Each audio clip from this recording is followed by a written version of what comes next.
నిన్న నేడు యుగయుగాలు ఒక్కటే రీతిగా ఉన్న మన ప్రభుని యేసుక్రీస్తు వారి మహోన్నతమైన పరిశుద్ధ నామమునకు స్తుతి కలుగును గాక.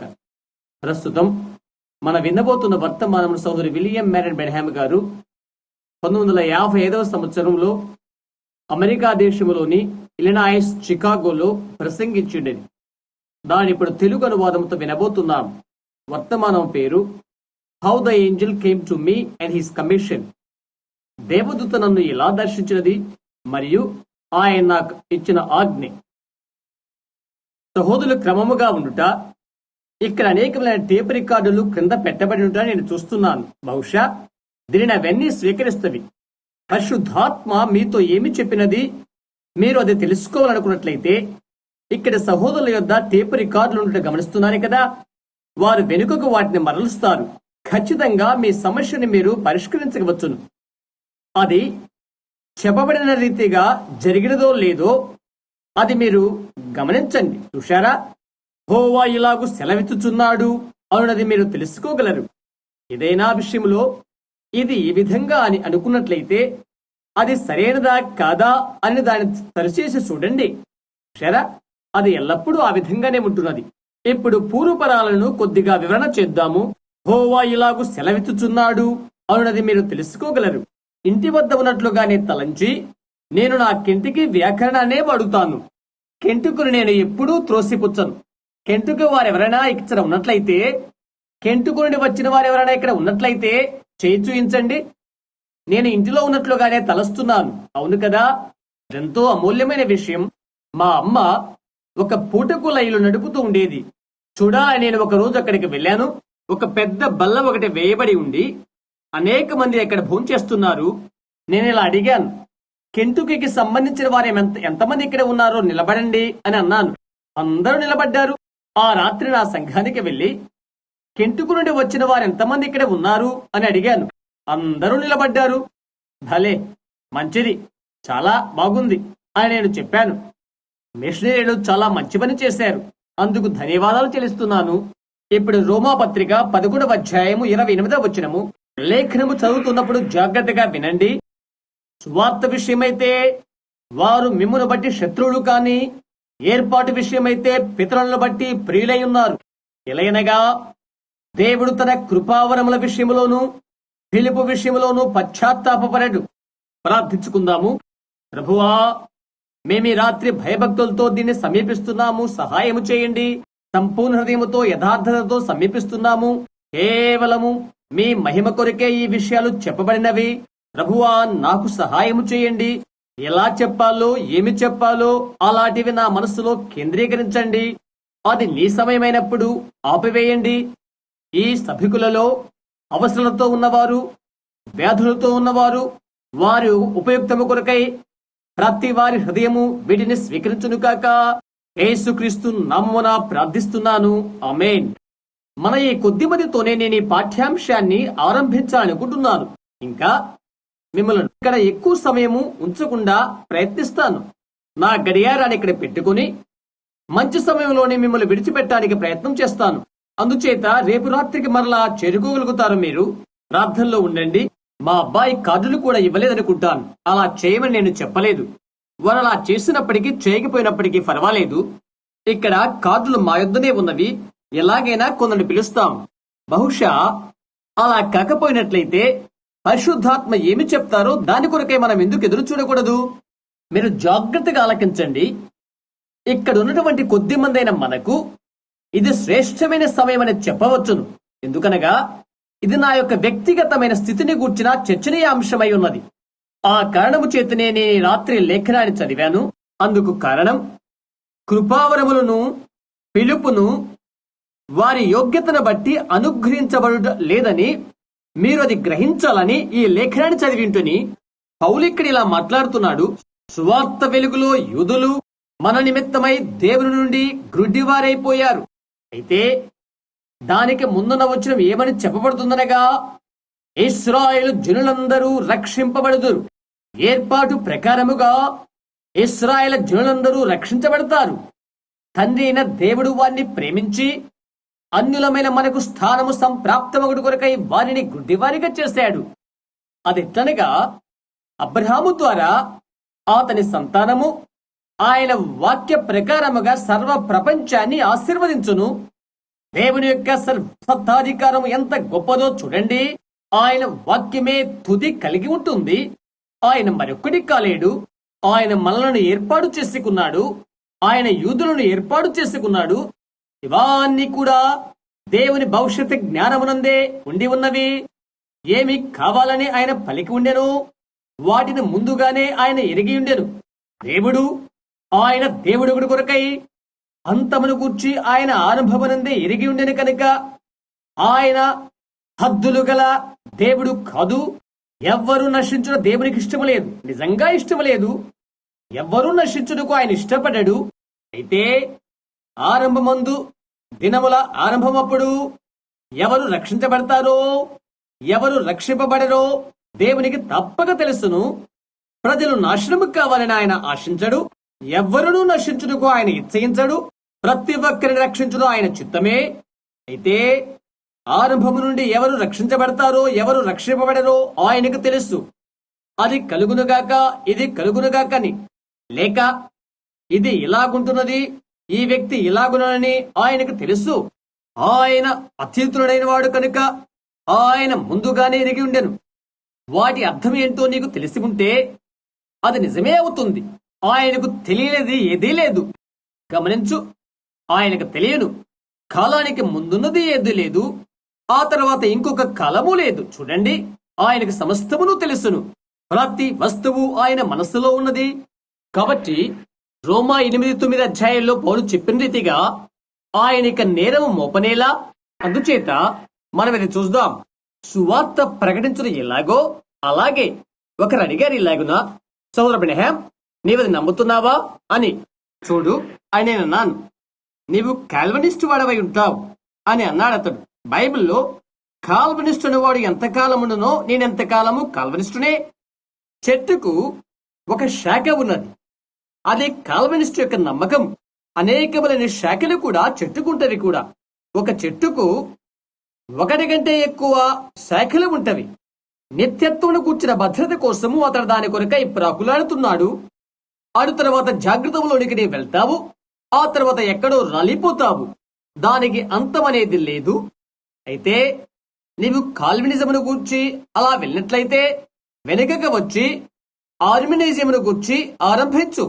చూశారా, మరొక శాఖ ఆ చెట్టుపై ఉంటున్నది. అలాగే ముందుకు వెళ్తుంటే ఆ మొత్తము కలిసి వృక్షమైపోతుంది.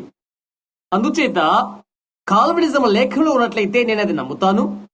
జగత్తుకు పునాది వేయబడక మునిపే దేవుడు ఎరిగి ఉంటాడని నేను నమ్ముతున్నాను. క్రీస్తునందు ఆయన సంఘాన్ని ఆయన ఏర్పరచుకుని జగత్తుకు పునాది వేయబడక మునిపే క్రీస్తును చంపి ఉన్నాడు. లేఖనము అలాగనని చెప్తుంది. జగత్తుకు పునాది వేయబడక మునిపే ఆయన దేవుని గొర్రెపిల్లగా చంపబడెను. చూడండి, యేసు ఇలా చెప్పాడు, జగత్తుకు పునాది వేయబడక మునిపే ఆయన మనలను ఎరిగి ఉన్నాడని యేసు చెప్పాడు. పౌలు ఇలాగ చెప్తున్నాడు, ఆయన మనలను ఎరిగి సృష్టి నిర్మాణము కాక మునిపే యేసుక్రీస్తునందు మనలను దత్త పుత్రులుగా స్వీకరించెను అని. ఆయనే మన దేవుడు, ఆయనే మన తండ్రి. కాబట్టి భీతి చెందిన అవసరం లేదు. చక్రాలు సరిగానే దొర్లిపోతున్నవి, ప్రతిదీ కాలబద్ధంగా నడుస్తున్నది. అందుచేత అయితే ఒక విషయం ఏంటంటే, మలుపులో చేరుకో, అది దానిని గుర్చిన మేలై ఉంటుంది. అప్పుడు నీవు మలుపులో ఏ విధంగా పనిచేయాలో తెలుసుకుంటావు. ఎప్పుడు గమనించు, కృపావరములు పిలుపును పశ్చాత్తాపము లేకుండానే కలుగుతవి. ప్రభునందు నా యొక్క పిలుపును లేఖన ప్రకారంగా అలా ఉంచుటకు అది ఒక్కటే నాకు మార్గమవుతుంది. నేను ఈ రాత్రి నా స్నేహితులతో ఇక్కడ ఉంటున్నాను. నా స్వవిషయమని తలంచగా దీనిని తప్పక గ్రహణము చేసుకుంటారని నేను నమ్ముతున్నాను. అయితే మీరు ఒక గ్రాహ్యాన్ని కలిగి ఉండాలి. మరియు ప్రభు ఏమి చేస్తానని చెప్పాడో అది గ్రహించాలి. కదులుతున్న ఒక దాన్ని కనుగొని అది వెంబడించాలి. ఇప్పుడు ఆరంభమునందు ప్రప్రథ విషయం, నేనెప్పుడూ దర్శనాన్ని జ్ఞాపకముచ్చుకుంటున్నాను. ప్రథమంగా నా మనస్సుకు నేను ప్రతిస్పందన చేసుకుంటాను. అది దర్శనం, ప్రభు నాకు అనుగ్రహించిన దర్శనం. చాలా చాలా సంవత్సరాల కింద నేను ఒక చిన్న బాలుడుగా ఉన్నాను. నా చేతిలో ఒక రాయి ఉంచుకున్నాను. క్షమించండి, నేను పొడుగాటి వస్త్రాలు ధరించుకున్నవి జ్ఞప్తి ఉన్నవి. మరి మీలో ఎవరికైనా చిన్న బిడ్డలు పొడవాటి వస్త్రాలు ధరించుకుని ఉండట జ్ఞప్తి ఉందో లేదో? చిన్న బిడ్డలు అలాంటివి ధరించడం మీలో ఎంతమందికి జ్ఞాపకం ఉన్నది? అవును, పొడవైన వస్త్రాలు. నా యొక్క పాతకాలపు ఆ గుడిసెలో మేము నివాసం చేస్తున్నప్పుడు అది నాకు జ్ఞాపకం ఉన్నది. నేను నేల మీద ప్రాకుతూ ఉండేవాడను. ఎవరో నాకు తెలియదు, అయితే లోపలికి వచ్చారు. నా దుస్తులకు అమ్మ నీలిరంగు రిబ్బన్ ఉంచినది. నేను బాగా నడవగలుగుచుటిని. నేనప్పుడు దూగాడుతున్నప్పుడు మంచులో నా చెయ్యి ఇరుక్కుని పోయినది వారి ఆ పాదాల మధ్య. చలిమంటే కాచుకొనుచున్న వారి పాదాల యొద్ద ఉన్నటువంటి మంచు తింటూ ఉంటిని. అది చేసినందుకొరకై మా అమ్మ నన్ను లాగివేసింది. అది నాకు జ్ఞప్తుంది. ఇంకొక విషయము నాకు జ్ఞాపకమున్నది. ఆ తర్వాత 2 సంవత్సరాల తర్వాత ఇంకొక రాయి నాకు తగిలింది. అది నాకు 3 సంవత్సరాల వయస్సు. నా తమ్ముడికి 2 సంవత్సరాలు కూడా రాలేదు. అందుచేత మేము వెనకాల పెరటిలో ఉండగా అక్కడ ఒక పాతకాలపు మొద్దుల కుప్ప ఉన్నది. అక్కడికి వారు కర్రలు తెచ్చి అవి నరుగుతూ ఉండేవారు. చెట్ల మొద్దులు అక్కడికి తెచ్చి ఇక్కడ కోయిచూ ఉండేవారు. ఎంతమంది కదా జ్ఞప్తున్నది ఆ ముక్కలుగా చేయటము? ఈ రాత్రులు సహా నేను టై కట్టుకుని ఉన్నాను. నేనిప్పుడు ఇంట్లోనే ఉన్నాను. ఆ పాత ముద్దులున్న ఆ తోటలో ఊట కాలువలో నుండి ఒక చిన్న కొమ్మ కొట్టుకుని వస్తుంది. అక్కడ ఆ ఊట కాలువ వద్ద ఒక పాతబడిన కాయ చెప్పబడి ఉన్నది. అందులో ఉండి నీరు ముంచి మా దేవదారు బకెట్తో నీళ్లు తీసుకుని వస్తుంటాము. మా నాయనమ్మ చనిపోక ముందు ఆమెను కలుసుకున్నటువంటి ఆఖరి సమయం నాకు జ్ఞప్తున్నది. ఆమెకు 110 సంవత్సరాల వయస్సు. నేను ఆమె చనిపోయినప్పుడు ఇలాగ నేను ఆమె నా చేతులపై ఎత్తుకుని వచ్చాను. ఆమె ఇక చనిపోయే ముందుగా నన్ను ఇలా కౌగిట్లోకి తీసుకుని, నాన్నా, దేవుడు నీ ప్రాణాన్ని నిండారుగా దీవించునుగాక అని చెప్పినది. ఆమె చనిపోక ముందు అలా చెప్పినది. ఆమె జీవితములో ఆమె ఏనాడు కూడా తన స్వంతం అనే చెప్పులు జత కలిగి ఉన్నట్లుగా నేను అనుకోను. నేను పెద్దవాడైనప్పటికీ కూడా ఆమెను గమనిస్తున్నట్లుగా నాకు జ్ఞాపకమున్నది. ప్రతి వేకువజామున లేచి చెప్పులు లేకుండానే ఆ మంచులో కాలువ వద్దకు వెళ్లి బకెట్ నీళ్లు ముంచుకొని తిరిగి వచ్చేది. ఆమె పాదాలు అలాగూ ఉండేవి. అది నీకు బాధగా లేదా? ఆమె 110 సంవత్సరాలు బ్రతికింది. అవునండి, ఆమె చాలా చాలా మొరటగా ఉండేది కూడా. ఆ తర్వాత మా నాన్నగారు చిన్నటి వయసులో ఆడుకున్నటువంటి మట్టి పెంకులతో ఉన్న రాళ్ళని గుచ్చి ఆమె నాకు చెప్పడం జ్ఞాపకమున్నది.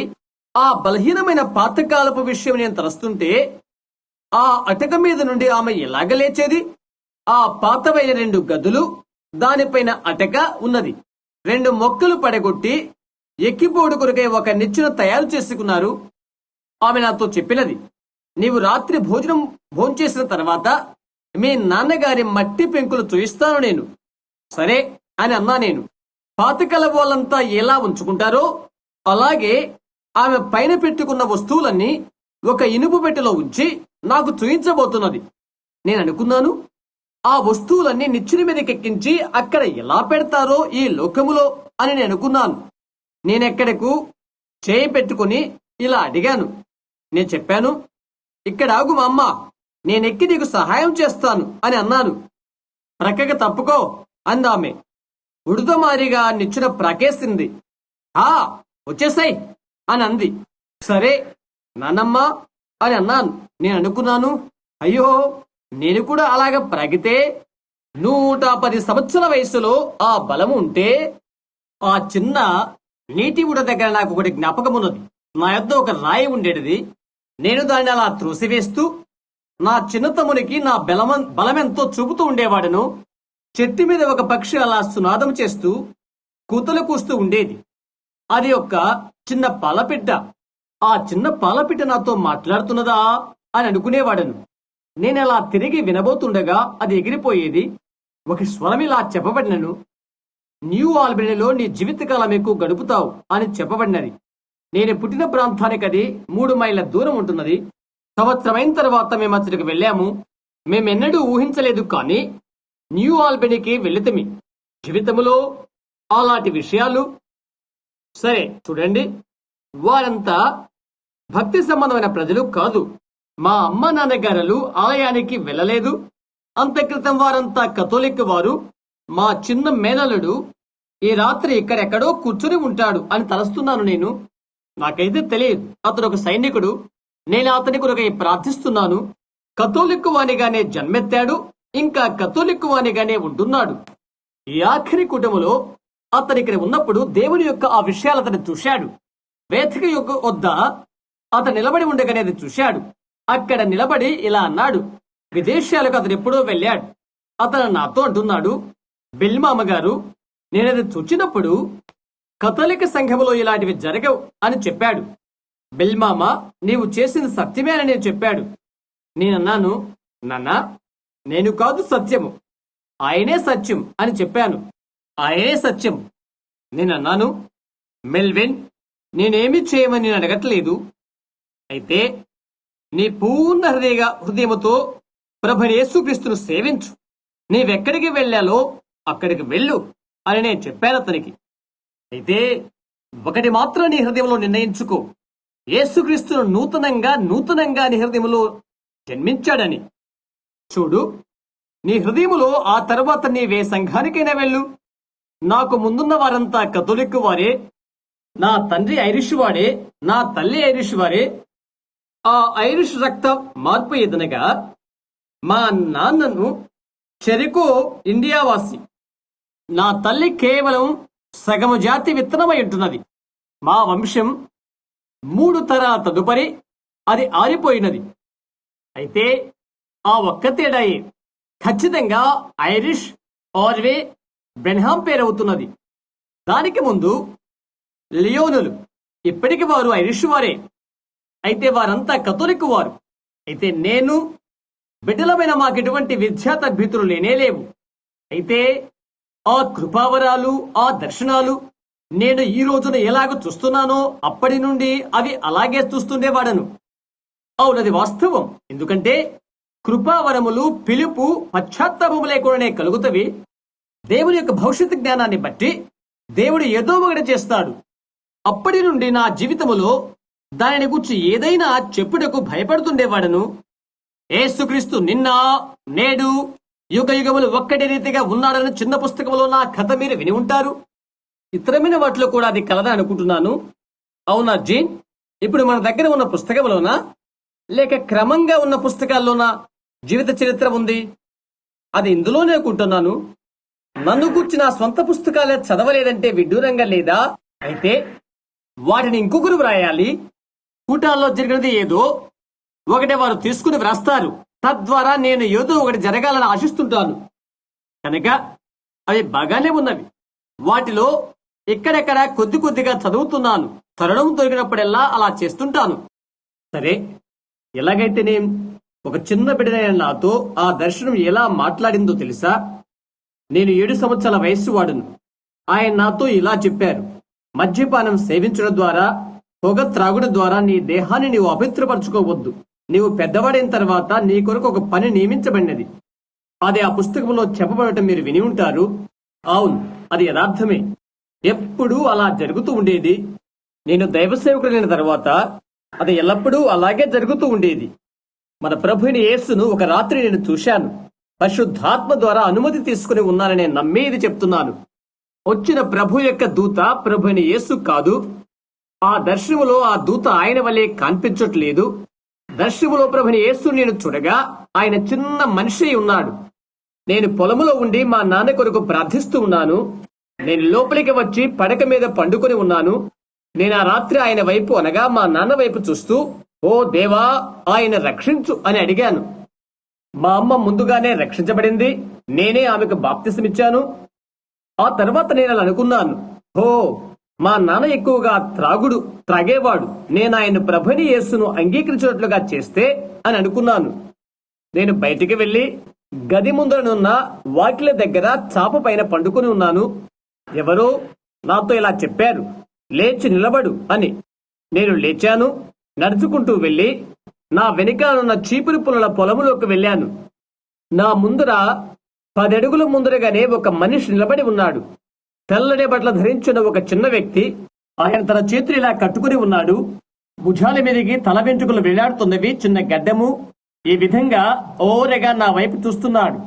దీనవదముతో కనిపిస్తున్నాడు. అయితే ఆయన పాదాలు ఎలాగున్నవో నేను గ్రహించట్లేదు. ఒకటి ముందుకు ఒకటి వెనుకకున్నట్లుగా ఉన్నవి. గాలి వీస్తున్నది, ఆయన వస్త్రము కదలుతున్నది, చీపురు పుల్ల పొలం ఊగుతుంది. నేను ఇలా తలంచాను, నన్ను నేనుగా సమర్థించుకుంటూ, ఒక్క నిమిషం నేను నిద్రపోవడం లేదు కదా అని అనుకున్నాను. నేను ముందుకు వంగి చిన్న చీపురు పుల్లను ఒకటి తీసుకుని ముఖం పుల్ల మారిగా తీసుకున్నాను. అది నా నోట్లో పెట్టుకున్నాను. తిరిగి ఇంటి వైపు చూశాను. లేదే, నేను ఇక్కడ నాన్న కొరకు ప్రార్థిస్తున్నాను. ఎవరో ఇక్కడ రమ్మని చెప్పారు. ఇక్కడ ఒక మనుష్యుడు ఉన్నాడు, ఆయన ప్రభుని యేసువలే కనిపిస్తున్నాడు అని నేను అనుకున్నాను. నేను అనుకుంటున్నాను, అలాగైతే ఆయన నేరుగా మా ఇల్లు ఎక్కడుందో అటువైపే చూస్తున్నాడు. అందుచేత నేను ఆయన చూడగలనేమోనని ఈ వైపును తిరిగాను. అలాగా ఆయన ముఖం వైపు భాగాన్ని చూశాను. ఆయన చూచుడుగా ఇలాగ తిరగవలసి ఉండేను.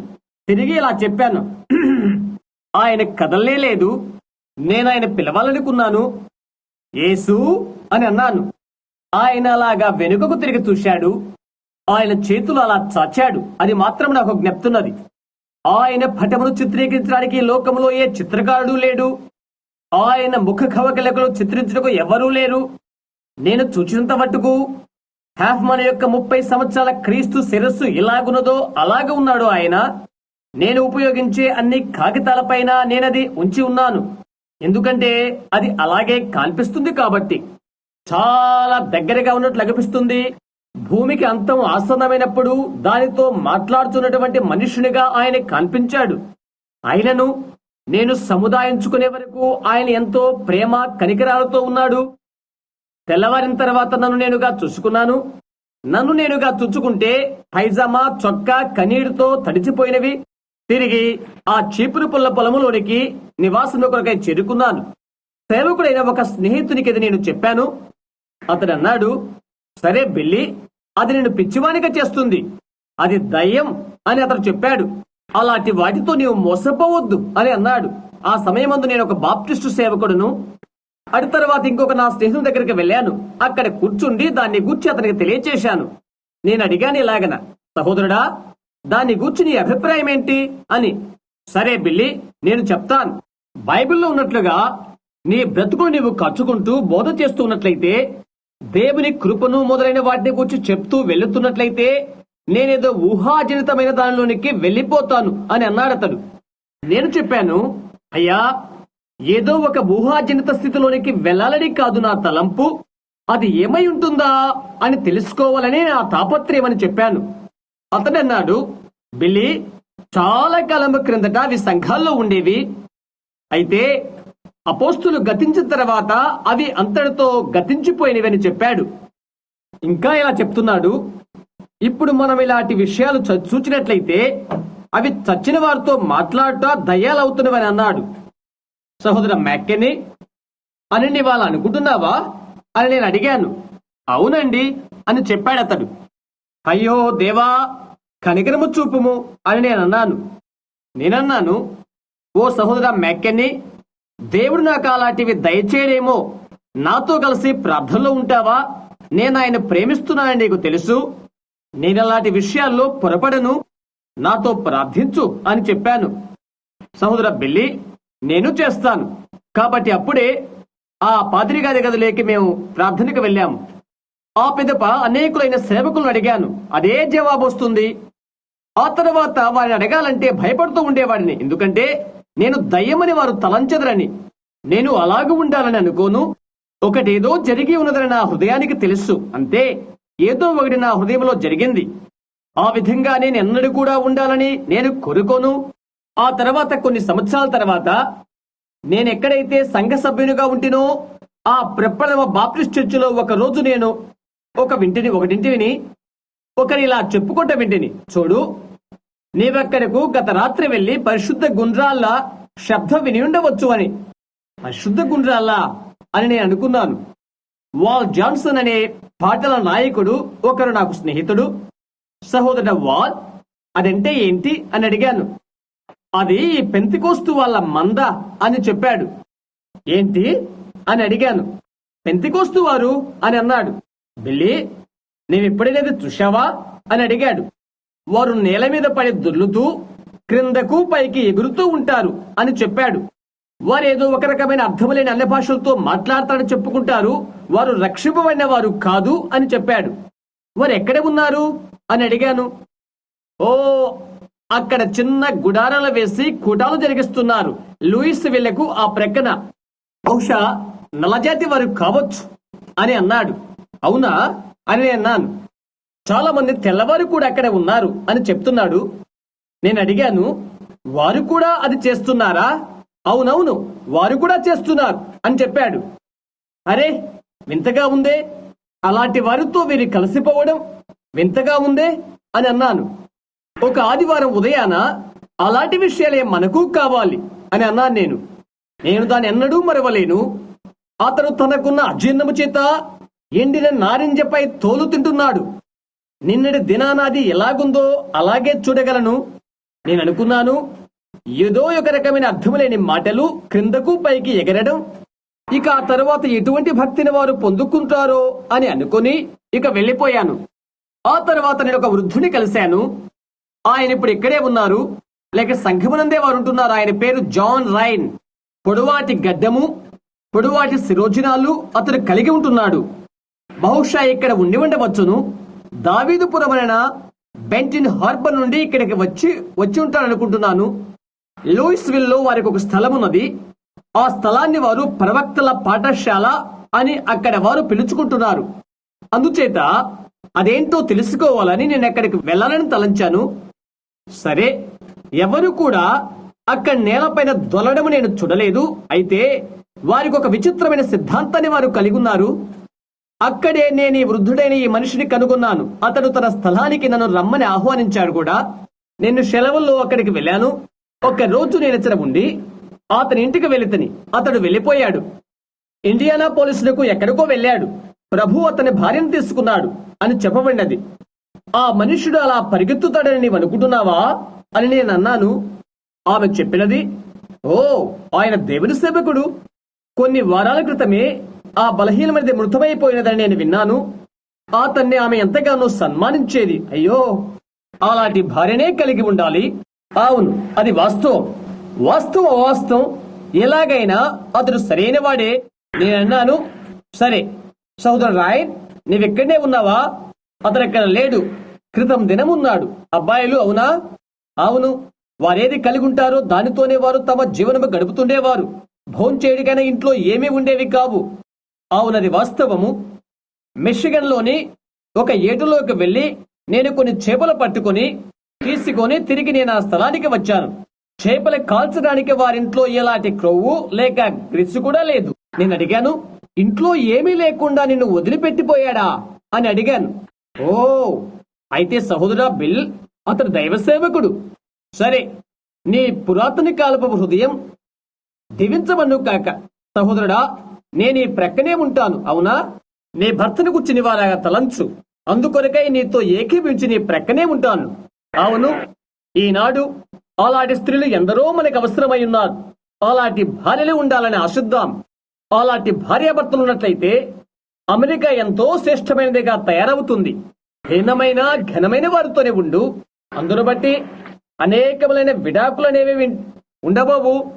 ఆ తర్వాత నేను వెళ్ళిపోయాను. నా రహదారి ప్రయాణంలో అది నాకు ఒక వింతైన విషయమే. మిషావాకా గుండా నేను వచ్చాను. పాతబడిన చిన్న చిన్న కార్లు వీధుల్లో పెట్టబడిన నేను చూశాను. జీసస్ ఓన్లీ అని తెలియబడుతున్న పెద్ద గురుతు బోర్డులతోనే చూశాను. జీసస్ ఓన్లీ, యేసు మాత్రమే అంటే ఏమై ఉంటున్నది? అది ఒక మతమై ఉండాలి అని నేను అనుకున్నాను. ఆ తర్వాత ముందుకు వెళ్ళాను. ఇక్కడున్న సైకిళ్లపై యేసు మాత్రమే, జీసస్ ఓన్లీ అని ఉన్నది.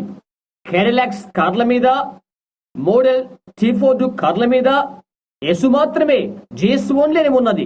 భలే అద్భుతం, అది ఏమై ఉంటుంది అని నేను అనుకున్నాను. కాబట్టి నేను అక్కడికి వెళ్ళాను. తదుపరి అది 1500-2000 మంది కూడుకొని ఉన్న మత సంబంధమైన కూటమని తెలుసుకున్నాను. పైకి క్రిందకు గంతలు వేస్తూ కేకలు పెడుతున్న వారి శబ్దాలు నేను విన్నాను. ఏంటి అని నేను అనుకున్నాను. పరిశుద్ధ గుండ్రాళ్ళు అనేవేంటో ఇక్కడ నేను చూశాను. నాకు పాత ఫోర్డ్ కారు ఉన్నదని మీకు తెలుసు. గంటకు 30 మైళ్ళ వెళ్తుందని నేను అది చెప్పగలను. రాను 15 పోను 15 అటు ఇటు వెళ్ళగలదు. ఒక ప్రక్కకు దాన్ని పెట్టేసేశాను. అలా నిలుపు చేయడానికి నాకు స్థలము దొరికినది. వెనుక స్థలానికి నడిచి వెళ్ళిపోయాను. నడుస్తూ అటు ఇటు చూశాను. అందరూ చక్కగా నిలబడ్డారు. వారు తల్లపైగా చూశాను. వారంతా ఎగురుతూ కేకలు వేస్తూ అటు ఇటు పడుతూ ఉన్నారు. ఊ ఏం ప్రజలు వీరు అని అనుకున్నాను. చాలాసేపు నేనక్కడ నిలబడిన తర్వాత కొంత సముదాయించుకున్నాను. అది మంచిగా అనిపించినది. మంచిది. ఆ ప్రజల్లో తప్పేమీ కనిపించట్లేదు. వారు పిచ్చివారు కాదు. కొంతమందితో నేను మాట్లాడగలిగి ఉన్నాను. వారు మంచి ప్రజలే. సరే, నేను వెళ్ళి ఆ రాత్రంతా అక్కడ గడిపిన తర్వాత ఆ రాత్రి అదే తర్వాత రోజు నేను లోనికి వెళ్ళాను. నా జీవిత కథ చెప్తున్నప్పుడే మీరు విని ఉంటారు. ప్లాట్ఫామ్ మీద అనగా వేదిక పైన 150 లేక 200 లేక అంతకంటే ఎక్కువ మంది సేవకులతో కలిసి నేను ఎక్కడ ఉన్నాను. ఎవరెవరు ఎక్కడి నుండి వచ్చారో అక్కడ నిలబడి చెప్పడం వారు కోరారు. Evangelist William Branham, Jeffersonville Baptist అని చెప్పి కూర్చున్నాను. ఎక్కడి నుండి వచ్చారో అందరూ చెప్పారు. మరునాడు నేను లోపలికి వెళ్ళక మునుపు ఆ రాత్రంతా నేను పొలంలో పండుకొని నిద్రపోయాను. ఆ 2 ఫోర్డు సీట్ల మధ్య నా ట్రౌజర్ తగిలించి అవి ఎలాగుంటావో మీకు తెలుసు. ఆ పాత శీర్షక ట్రౌజరు టీ షర్ట్ ఎలాగుంటుందో ఆ మరునాడు ఉదయాన నా టీ షర్ట్ తగిలించుకొని కుటానికి వెళ్ళాను. $3 తప్ప మరెక్కువ నా దగ్గర లేదు. ఇంటికి వెళ్ళటానికి గ్యాసోలిన్ అనగా పెట్రోల్ పోయించుకోవడానికి అవి సరిపోతవి. ఆ తర్వాత మరికొన్ని రొట్టె చుట్టెలున్నవి తెలుసా? అయితే అవి నాకు సంతృప్తికరంగానే ఉన్నవి. నేను నీళ్లు పోయించుకోవలసి ఉంటుంది. ఒక గ్లాసు నీరు కావాలి. శుభ్రపరచుకోవటానికి అవి కావాలి తెలుసు కదా. నేను వాటిని కొంత కడుక్కొని ప్రాతకాల వేళ పలహారం ముగించుకున్నాను. నేను వాటిని తినగలిగాను. వారి దినానికి 2 సార్లు అది భుజిస్తారు. అయితే నేను ఎలాంటి కానుకలు చెల్లించలేకపోయాను. అందుచేత నేను వారిపై ఆధారపడలేదు. ఆ తర్వాత ఆ ఉదయం నేను అక్కడికి చేరుకున్నాను. నేను ఈ కొద్ది వృత్తాంతాన్ని కూడా చెప్పవలసి ఉంటుంది. అందుచేత ఆ ఉదయానికి నేను అక్కడ చేరుకున్నాను. అతను అడుగుతున్నాడు ఎలాగనా, విలియం బ్రెన్హామ్ గారి కొరకు మేము ఎదురు చూస్తున్నాం అని అంటున్నాడు. ఆ యవనస్తుడైన ఒక బాప్టిస్టు సువార్తికుడు గత రాత్రి వేదికపైకి వచ్చున్నాడు. ఈ ఉదయవేళలో అతని వర్తమానం ఇవ్వాలని మేము కోరుకుంటున్నాం అని చెప్పి వెళ్ళాడు. ఒక బాప్టిస్టు వాణిగా నేను అక్కడకు వెళ్ళటానికి నాకు బిడియంగా ఉన్నది. నేను ఆ స్థలంలో ఒక విధంగా కుదుర్చుకొని కూర్చున్నాను. నేను నా షీర్షక ట్రౌజర్ టీ షర్ట్ వేసుకుని ఉన్నాను. మేము గుమస్తాల వస్త్రధారణ ఉన్నామే కనుక నా స్థలంలో నేను అలా కూర్చొని ఉన్నాను. 2-3 నిమిషాలు అలా అడిగి ఆ తర్వాత ఒక నల్లజాతి సహోదరుని ద్వారా కూర్చోబెట్టబడ్డాడు. కారణం ఏంటంటే వారికి వారి యొక్క సమావేశాలు ఉత్తరాదిన ఉన్నవి. ఎందుకంటే వారి యొక్క ప్రత్యేకించబడిన వారు అప్పుడు దక్షిణాదిన ఉన్నారు. అందుకని వారికి అవి దక్షిణాదిన జరగవు. కనుక యేసు మాత్రమే జీసు ఓన్లీ ఏమై ఉంటుందా అని నేను ఆశ్చర్యపడుతున్నాను. ఇక నేను అనుకున్నాను, అది యేసుకు సంబంధించినంత వరకు అది మంచిదే అని తలంచాను. అందుకనే ఆయన కలిగినంత వరకు అది ఎలాగున్నప్పటికీ ఏ భేదము లేదులే అని నేను తలంచాను. అందుచేత కొంతసేపు అలా కూర్చొనే వారిని గమనిస్తూ ఉన్నాను. 2-3 సార్లు నన్ను పిలిచారు. ఈ నల్లజాతి సహోదరుడు నా వంక చూచి, అతడు నీకు తెలుసా అని అడిగాడు. అక్కడితో తెలిసిపోయింది. నేను అతనికి అబద్ధము చెప్పలేకపోయాను. నేను అలా చెప్పాలనుకోలేదు. సహోదరుడా చూడు, అవును అతను నాకు తెలుసు అని చెప్పాను.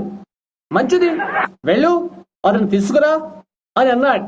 నేను చెప్పాను, సరే సహోదరుడా నేను చెప్తాను నీకు, నేనే అతడను అని చెప్పాను. అయితే నేను ఇంకా ఇలా అన్నాను, చూడు ఈ శీర్షక ట్రౌజర్తో వెళ్ళడమా, అక్కడికి లేచి వెళ్ళు అని అన్నాడు అతడు. నేను అక్కడికి వెళ్ళలేను. ఈ ట్రౌజర్ తొడుక్కొని నేను అక్కడికి వెళ్ళను. ఈ చిన్న టీ షర్టుతో నేను వెళ్ళను. నీవేమి ధరించావో ప్రజలేమనుకోరులే అని అన్నాడు అతడు. చూడు అది నీవు అనవద్దు, వింటున్నావా అని చెప్పాను. చూడు శీర్షక ట్రౌజర్ వేసుకుని ఉన్నాను, నేను అక్కడికి వెళ్ళను అని నేను చెప్పాను. విలియం బ్రెన్హామ్ యొక్క పూర్వపరాలు ఎవరికైనా తెలుసు అని చెప్తున్నాను. అతను ఇక్కడ ఉన్నాడు, అతను ఇక్కడే ఉన్నాడు అని అన్నాడు అతడు. అయ్యయ్యో నా ముఖం కందిపోయింది తెలుసా, టై కట్టుకోలేదు తెలుసా, ఈ చిన్న టీ షర్ట్ వేసుకుని ఉన్నాను. చొక్కాయి చేయి భాగం ఈ విధంగా ఉంది. నా చెవులు గింగరెత్తిపోతుండగా అక్కడికి ఇలా నడుచుకుంటూ వెళ్ళాను. మైక్రోఫోన్ దగ్గర నేనెప్పుడు నిలబడి ఉండలేదు కనుక నేనక్కడకు ప్రసంగం చేయుటకు వెళ్ళాను. పాఠ్యాంశాన్ని పుచ్చుకున్నాను. అది ఈనాడు మరవలేను. ధనవంతుడు పాతాళములో కన్నులెత్తి ఆ పిదప అతడు కేకలు వేసెను అను పాఠ్యభాగం అది. అనేక పర్యాయాలు నేను ఇలా 3 విషయాలను గురించి మాట్లాడితేని వచ్చి ఆ మనిషిని చూడు, నీవిది నమ్ముతున్నావా? ఆ పిదప అతడు కేకలు వేసెను అనునవి నేనిలా చెప్పుకుంటూ వెళ్తున్నాను. అక్కడ పుష్పగుచ్చాలు లేవు. ఆ తర్వాత అతడు కేకలు వేశాడు. అక్కడ ప్రార్థనా కూటాలు లేవు. ఆ తర్వాత అతడు కేకలు వేశాడు. అక్కడ బిడ్డలు లేరు. ఆ తర్వాత అతడు కేకలు వేశాడు.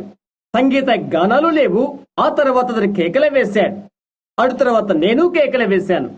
కాబట్టి ఇదంతా అయిపోయిన తర్వాత వారంతా నా చుట్టూ చేరి నేను వచ్చి వారి కొరకు కూటాలు పెట్టమని వారు కోరారు. నేను అనుకున్నాను, ఓహో, నేను ఒక పరిశుద్ధ గుండ్రాల కాబోలు అని తలంచాను. నేను అలా అనుకున్నాను. చూడండి, అక్కడున్న వారు మంచి ప్రజలే. నేను అలా బయటికి నడుస్తూ వెళ్తున్నాను. ఒకరు కౌబాయ్ మొజోలు ధరించి కౌబాయ్ టోపీ పెట్టుకుని ఉన్నాడు. మీరెవరు అని అడిగాను. నేను ఒక సంఘ పెద్దను, టెక్సాస్ లో నుండి ఫలానా స్థలం నుండి వచ్చిందని చెప్పాడు. మంచిది, సరే అని నేను అనుకున్నాను. మరొకరు చిన్న నెక్కెరి బోకర్ ప్యాంచి వేసుకుని ఉన్నాడు. ఒక విధమైన బంతి ఆట ఆడేటప్పుడు అవి ధరిస్తారని మీకు తెలుసా? వాళ్ళు ఇంకొకరు జెరీ స్వెటర్ వేసుకుని ఉన్నారు. అతను చెప్తున్నాడు ఇలాగనా, నేను ఫలానా రెవరెండ్ ఫ్లోరిడో నుండి వచ్చాను, నీ వచ్చి కూటాలు ఏర్పాటు చేస్తావా అని అడిగాడు. నేను ఇంటి దగ్గరే ఉన్నాను. ఈ టీషర్ట్ షీర్నిక్కర ప్యాంటు వేసుకుని ఉన్నాను అబ్బాయ్. అది నేను అనుకుంటున్నాను. మంచిది, నా యొక్క జీవిత కథ మీరు అలా విని ఉంటారు కనుక నేను ఇక్కడ నిలుపు చేసి క్రిందట ఎన్నడూ చెప్పని కొన్ని విషయాలు చెప్తున్నాను. ప్రప్రథంగా నేను ఈ విషయం అడుగుతున్నాను. నేను దాన్ని దాటవేస్తున్నాను. నా జీవితంలో ఇది నేను ఎన్నడూ బహిరంగంగా చెప్పలేదు. మీరు నన్ను ప్రేమిస్తారని అభయమిచ్చినట్లయితే, నేనది చెప్పకముందు మీరు నన్ను ఎలాగూ ప్రేమించారో అలాగే ప్రేమించినట్లయితే మీ చేయి చూయించండి, సరేనా? అదే మీ అభయం. దాన్ని నేను హత్తుకుంటున్నాను. ఆ రాత్రి కూటమిలో కూర్చొని ఉన్నాను. వారు పాటలు పాడుతూ చప్పట్లు కొడుతున్నారు. అది రక్తమేనని నేను ఎరుగుదును, అది రక్తమేనని నేను ఎరుగుదును అనే చిన్న పాట అది. కూర్చున్న త్రోవుల్లోకి వారు ఉరుకులు వేస్తూ ప్రభును స్తుతిస్తూ కేకలు వేస్తూ అంతా చేస్తున్నారు. ఆ శబ్దాలు నాకు మంచి భీకరంగా ఉన్నవని తలస్తూ ఉన్నాను. ఎప్పుడు కూడా అపోస్తుల కార్యం 2:4, అపోస్తుల కార్యం 2:38, అపోస్తుల కార్యం 10:49 ఇవే విశదీకరిస్తున్నారు. అవి లేఖనమే కదా. క్రితం నేను ఎలా ఎన్నడూ చూడలేదు. అయితే నా హృదయం వెడికిపోతుంది. ఇది అద్భుతంగా ఉన్నది అని నేను అనుకున్నాను. నేను ప్రథమంగా వారిని కలిసినప్పుడు వారు ఒక రకపు పరిశుద్ధ గుండ్రాలోనే అనుకున్నాను. ఓహో, వీరు ఒక రకమైన దేవదూతల గుంపు అని అనుకున్నాను. ఇప్పుడు క్షణంలో నా మనస్సు నేను మార్చుకున్నాను. ఆ మరునాటి ఉదయం ఈ కూటమి ఏర్పాటు చేయుటకు ఈ మహాతరుణాన్ని అనుగ్రహించినప్పుడు ఈ గుంపు ప్రజలు నేను సంపాదిస్తాను అని అనుకున్నాను. కేకల వేసే మెథడిస్టులు అని వారు పిలుచుకునేవారు వీరై ఉండాలి. కొద్దిగా ముందుకు సాగితే బహుశా అదే ఇది కాబోలు అని నేను అనుకున్నాను. నేను అలా అనుకున్నాను. నేను తప్పక అలాగే ఉంటాను. నేను ఇష్టపడటానికి వారిని గురించి ఏదో ఉంది. వారు సాధుశీలరు, అభిమానితులు కనుక ఒక విషయం నేను గ్రహం చేసుకోలే. అదేదనగా భాషలతో మాట్లాడటం. అదే గ్రహించాను. చెప్పాలంటే ఒక వ్యక్తి ఇక్కడ కూర్చొని ఉన్నాడు, మరొక వ్యక్తి ఇక్కడ ఇలా ఉన్నారు. వారెవరనగా ఆ గ్రూపు నాయకులు. ఇక్కడ కూర్చున్న వ్యక్తి లేచి నిలబడి భాషలతో మాట్లాడుతున్నాడు. ఇక్కడున్న వ్యక్తి అర్థం చెప్తున్నాడు. కూటమిల గురించి తత్సంబంధితమైన విషయాల గురించి చెప్తున్నాడు. అయ్యో, నేనది చదవాల్సి ఉంటున్నది అని నేను అనుకున్నాను. ఆ తర్వాత మరలా ఒకటికి మరొకటిగా జరుగుతున్నది. అది ఇతని పైన అదే పడుతున్నది. ఇద్దరు భాషతో మాట్లాడుతూ అర్థం చెప్తున్నారు. మిగతా సంఘస్థులంతా మాట్లాడుతున్నారు. అయితే వీరిరువురు పైన జరుగుతున్న అనువాదం వల్లే అది లేదు. ఒకరికొకరు దగ్గరగా కూర్చున్నారు. నేను అనుకున్నాను, బహుశా వారు దేవదూతలై ఉండాలి అని తలంచాను. వెనకాల కూర్చొని ఉన్నాను. అది ఏమై ఉంటుందో నేనన్నడు కూడా తెలియచేయలేను. అది నా మీదికి వస్తుందని తెలుసా. అది నేను తెలుసుకోవాలని ప్రభు అభిష్టమైతే ఆ విషయాలు తెలుసుకోవడానికి నాకు మార్గం ఒకటి ఉన్నది. చూశారా? ఆ కారణము చేతనే నేనది బహిరంగంగా వచించనని చెప్తున్నాను. ఏ విషయాన్ని గుర్చైనా వాస్తవంగా నేను తెలుసుకోవాలని ఆశించితే ఈ విషయాల గురించి ప్రభు సాధారణంగా నాకు తెలుపుతారు. అందుకొరికే వరమనేది ఉంటుంది. చూశారా? ఆ కారణము చేత నీవేదో ప్రజల మధ్య దాన్ని విసిరివేయవద్దు. అది పందుల ఎదుట ముత్యములను వేయుట అవుతుంది. అది పరిశుద్ధమైనది, పవిత్రమైనది. నీవది చేయాలనుకోవద్దు. నన్ను స్వాధీనమందుకోవడానికి దేవుడే బాధ్యుడవుతాడు. సహోదరులతో మాట్లాడుట మొదలగు వాటిలో సహోదరుల్లో ఏవో తప్పిదాల వెదకుటకు నేను ఇష్టపడను. ఒక సమయంలో నేను ఒక వ్యక్తితో భోజన బల యొద్ద కూర్చొని ఉండేది. తన చేయి నన్ను ఆలింగనం చేసుకుని ఉన్నది. ఓ సహోదర బ్రహ్యాం, నేను నిన్ను ప్రేమిస్తున్నాను. నాకది ఏదోలా అనిపించినది. నేను అతని వంక చూశాను. అది అతడు నాకు చెప్పలేదు. అతడు అలా చేయలేదని నాకు తెలుసు. చూశారా? అది అక్కడే ఉన్నది. అలాగా ఎవరున్నప్పటికీ అతడు నిఖర్షగా వేషధారి అవుతాడు. చూడండి, అతని హస్తాలు నన్ను ఆలింగనం చేసుకునే ఉన్నవి. ఓకే, అలాగే అని నేను వెళ్ళిపోయాను. నేను తెలుసుకోవాలని లేదు. అతని సహోదరుడిగా ఎరుగుదును. అది అలాగే సాగనివ్వు. మిగతాది దేవుడు చేయునుగాక. చూశారా? నాకు అవసరం లేదు. అవి తెలుసుకోవాలని నాకు అక్కరలేదు. అనేక సార్లు ఇటువంటి విషయాలు ఇక్కడ సంఘాల్లో ఉండవు. నేను గదిలో కూర్చుంటాను, రెస్టారెంట్ లో కూర్చుంటాను. జరగబోయే విషయాలు పరిశుద్ధాత్మ నాకు చెప్తారు. ఇక్కడ ఉన్నటువంటి వారే అది వాస్తవమని ఎరుగుదురు. నేను ఇంట్లోనే కూర్చొని జాగ్రత్త, కొద్దిసేపటి తర్వాత కారు వస్తుంది, అది ఫలానా ఫలానా వ్యక్తి అని చెప్తాను. ఇక్కడ ఉండాలని ప్రభు చెప్తున్నాడు. లోపలికి తీసుకుని రండి. మేము బజారులోకి వెళ్ళినప్పుడు కొన్ని విషయాలు జరుగుతుంటవి. దాటుతున్న దాన్ని గమనించు, ఎందుకంటే నీవిగా గుద్దుకుంటావు. నేనలాగైతే చూడండి, ఎప్పుడు కూడా అది సంపూర్ణంగా ఉంటుంది. ఆ కారణము చేత నిన్ను నీవుగా ఎక్కువగా అందులోకి నెట్టుకోవద్దు. దానిని వినియోగించు. అది దేవుని వరము. అయితే దానితో నీవేమి చేస్తున్నావో గమనిస్తూ ఉండుము. దేవుడు నీ విషయం బాధ్యుడవుతాడు. మోషేను చూడు. మోషే దేవుడి చేత పంపబడినవాడు. మీరది నమ్ముతున్నారా? ఏర్పరచబడి ముందుగా నిర్ణయించబడినవాడై ప్రవక్తగా చేయబడిను. దేవుడు తన ఎక్కడి నుండి అక్కడికి పంపించి బండతో మాట్లాడమన్నాడు. ఆ తర్వాత కొట్టబడినది. వెళ్ళి బండతో మాట్లాడు అని చెప్పబడెను. అది నీళ్ళిచ్చెను. అయితే మోషే కోపముతో అక్కడికి వెళ్లి ఆ బండను కొట్టాడు. నీళ్లు రాలేదు. మరలా అతను కొట్టాడు. గృహులారా, ఈ బండలో ఉండి నీళ్లు రావాలా అని చెప్పాడు. దేవుడు ఏమి చేశాడో మీరు గమనించారా? నీరైతే వచ్చినది. మోషే ఇక్కడికి రా, దానితో అంతం అదే. చూశారా? ఆ విషయాలు మీరు గమనించాలి. దైవిక వరాలతో మీరేమి చేస్తున్నారో మీరు గమనించాలి. ఒక ప్రసంగికుడు మాదిరిగా అనర్ఘలమైన ఒక మంచి ప్రసంగికుడు లేచి వెళ్లి ప్రసంగం చేస్తాడు. కేవలము కానుకలు, ధనార్జన కోసం చేస్తాడు. అందుకొరకు దేవుడు తన్ని లెక్కడుగుతాడు. అవునది వాస్తవం. దైవిక సంబంధమైన వరములతో నీవేమి చేస్తున్నావో నీవు గమనించవలసి ఉన్నది. లేక ఏదో గొప్ప ఘనత సంపాదించుకుంటూ కొరకో, లేక ఏదో ఒక సంఘానికి ఒక ఖ్యాతిని తెచ్చుట కొరకో, లేక తనకు తానే గొప్ప పేరు సంపాదించుకోవడం కొరకో ప్రయత్నాలు చేయుట. నేను 2 లేక 3 రాత్రులు కుడిగల ఉండి ధైర్యంతో ఎక్కడో నివసించి అనుభవంతో అక్కడ ఉంటాను. దాని భావం ఏంటో తెలుసా? అవునండి, దేవుడు ఆయన హస్తాన్ని నీపై ఎక్కడ పెట్టినాడో ఎప్పుడు కూడా అక్కడే ఉండు. అది లోపలి జీవనమై ఉంటుంది. గుర్తించు. కాబట్టి ఈ దినాన్ని నేను అలా అనుకున్నాను. సరే, నడుస్తూ వెళ్తున్నాను. ఆ ప్రజలంతా చూచి నేను భీతి చెందిపోయాను. వారిని గూర్చి నేను తెలుసుకోవాలనుకుంటున్నాను అని అనుకున్నాను. బయట వరండాలో కూటం ముగించబడిన తర్వాత వారి కొరికే నేను వీక్షిస్తూ ఉన్నాను. అటు ఇటు చూశాను. వారిలో ఒకరిని కనుగొన్నాను. బాగున్నారండి అని అడిగాను. మీరెలా ఉన్నారు అని అడిగాడు అతడు. ఈ ఉదయాన్నే ప్రసంగించిన యవ్వనస్తుడైన ప్రసంగికుడు నీవేనా అని అడిగాడు. నేనప్పుడు 23 సంవత్సరాల వయస్కుడు వాడను. అవునండి అని చెప్పాను. నీ పేరు అని అడిగాడు అతడు. బ్రహ్యాం అని చెప్పాను. నీ పేరు అని అడిగాను. అతని పేరు చెప్పాడు. సరే, నేనిప్పుడు అతని మనసుతో సంఘీభావన చేసినట్లయితే అని నేను అనుకున్నాను. ప్రతిస్పందన ఏమవుతుందో అని ఎరుగకనే అలా తలంచాను. మంచిదండి అని నేను అన్నాను. నాకు లేనిది మీరంతా కలిగి ఉన్నారు అని నేను చెప్పాను. నీవు విశ్వసించినప్పుడు పరిశుద్ధాత్మను పొందావా అని అడిగాడు. నేను ఒక బాప్టిస్టు వాడను అని అన్నాను. అతను అడిగాడు, అయితే నీవు విశ్వసించినప్పుడు పరిశుద్ధాత్మను పొందావా? మంచిది. అంటే నీ అర్థమేంటి సహోదరుడా అని అడిగాను.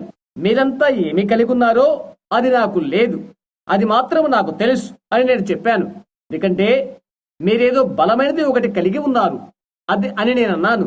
నీవెప్పుడైనా భాషలతో మాట్లాడితేవా? లేదండి అని నేను చెప్పాను. నేనిప్పుడు వెంటనే చెప్పగలను, నీవు పరిశుద్ధాత్మను పొందలేదు అని అన్నాడు. సరే, పరిశుద్ధాత్మను పొందుకుంటా అదే అయితే నేనది పొందలేదు అని నేను అన్నాను. అతడు అన్నాడు, నీవు భాషలతో మాట్లాడకపోతే నువ్వు పరిశుద్ధాత్మను పొందలేదు. మా యొక్క సంభాషణ అలాగే సాగిపోతుండగా నేనది ఎక్కడి నుండి పొందగలను అని అడిగాను. పరిశుద్ధాత్మను వెదకు అని చెప్పాడు. నేను అలాగే కనిపెడుతున్నాను, నేనేమి చేస్తున్నానో అతనికి తెలియదు. అయితే అతనికి ఏదో విడ్డూరం కనిపించదని నాకు తెలుసు. ఎందుకంటే అతను నా వైపు చూస్తున్నప్పుడు అతని కన్నుల దోలాగా చూస్తున్నాడు. అయితే వాస్తవంగా అతడు క్రైస్తవుడే. అతను 100% నిష్కర్షంగా క్రైస్తవుడే. అవునది వాస్తవం, అది ఇక్కడే ఉన్నది, దేవునికి స్తోత్రం అని నేను అనుకున్నాను. బలిపీఠం దగ్గరికి ఎక్కడికో ఒక చోటుకు నేను చేరుకోవాలి. బయటికి వెళ్ళాను, అటు ఇటు చూశాను. నేను ఇంకొక వ్యక్తిని నేను కలుసుకుంటాను అని తలస్తున్నాను.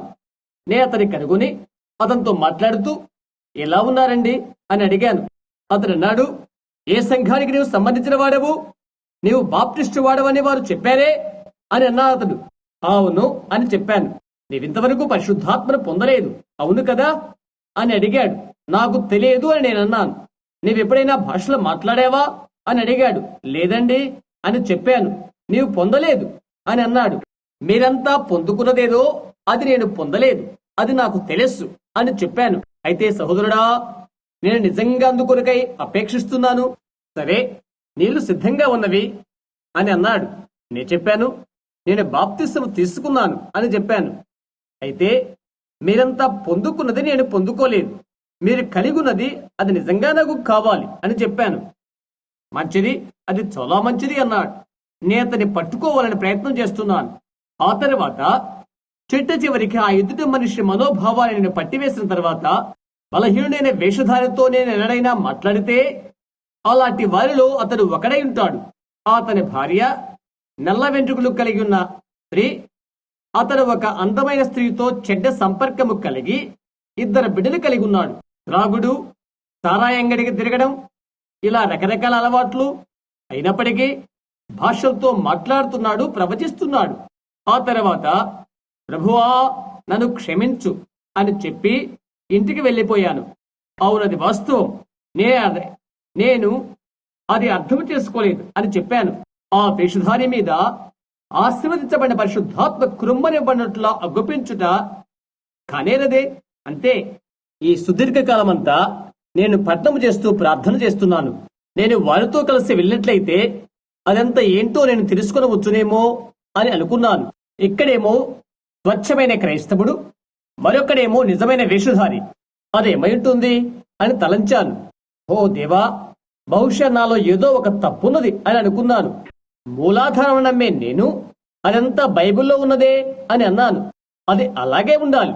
నాకైతే జరిగేదంతా బైబిల్లో ఉండే అది జరగవలసి ఉన్నది. లేనట్లయితే అది వాస్తవమైనది కాదు. అది ఇక్కడుండే రావాలి. అది బైబిల్ నుండి నిర్ధారణ చేయబడాలి, ఏదో ఒక చోట కాదు సుమా. అయితే అది బైబిల్ అంతటిలో కూడా అది ఉండవలసి ఉన్నది. నేనది నమ్మాలి.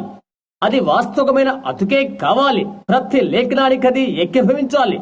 లేనట్లయితే నేనది నమ్మను. కాబట్టి పౌలు చెప్తున్నాడు, పరలోకం నుండి దిగి వచ్చిన దూత మరొక సువార్తను ప్రకటించినట్లయితే అతడు శాపగ్రస్తుడుగాక. కనుక నేను బైబిల్ నమ్ముతాను. అలాంటిది బైబిల్లో నేను చూడలేదు అని అన్నాను.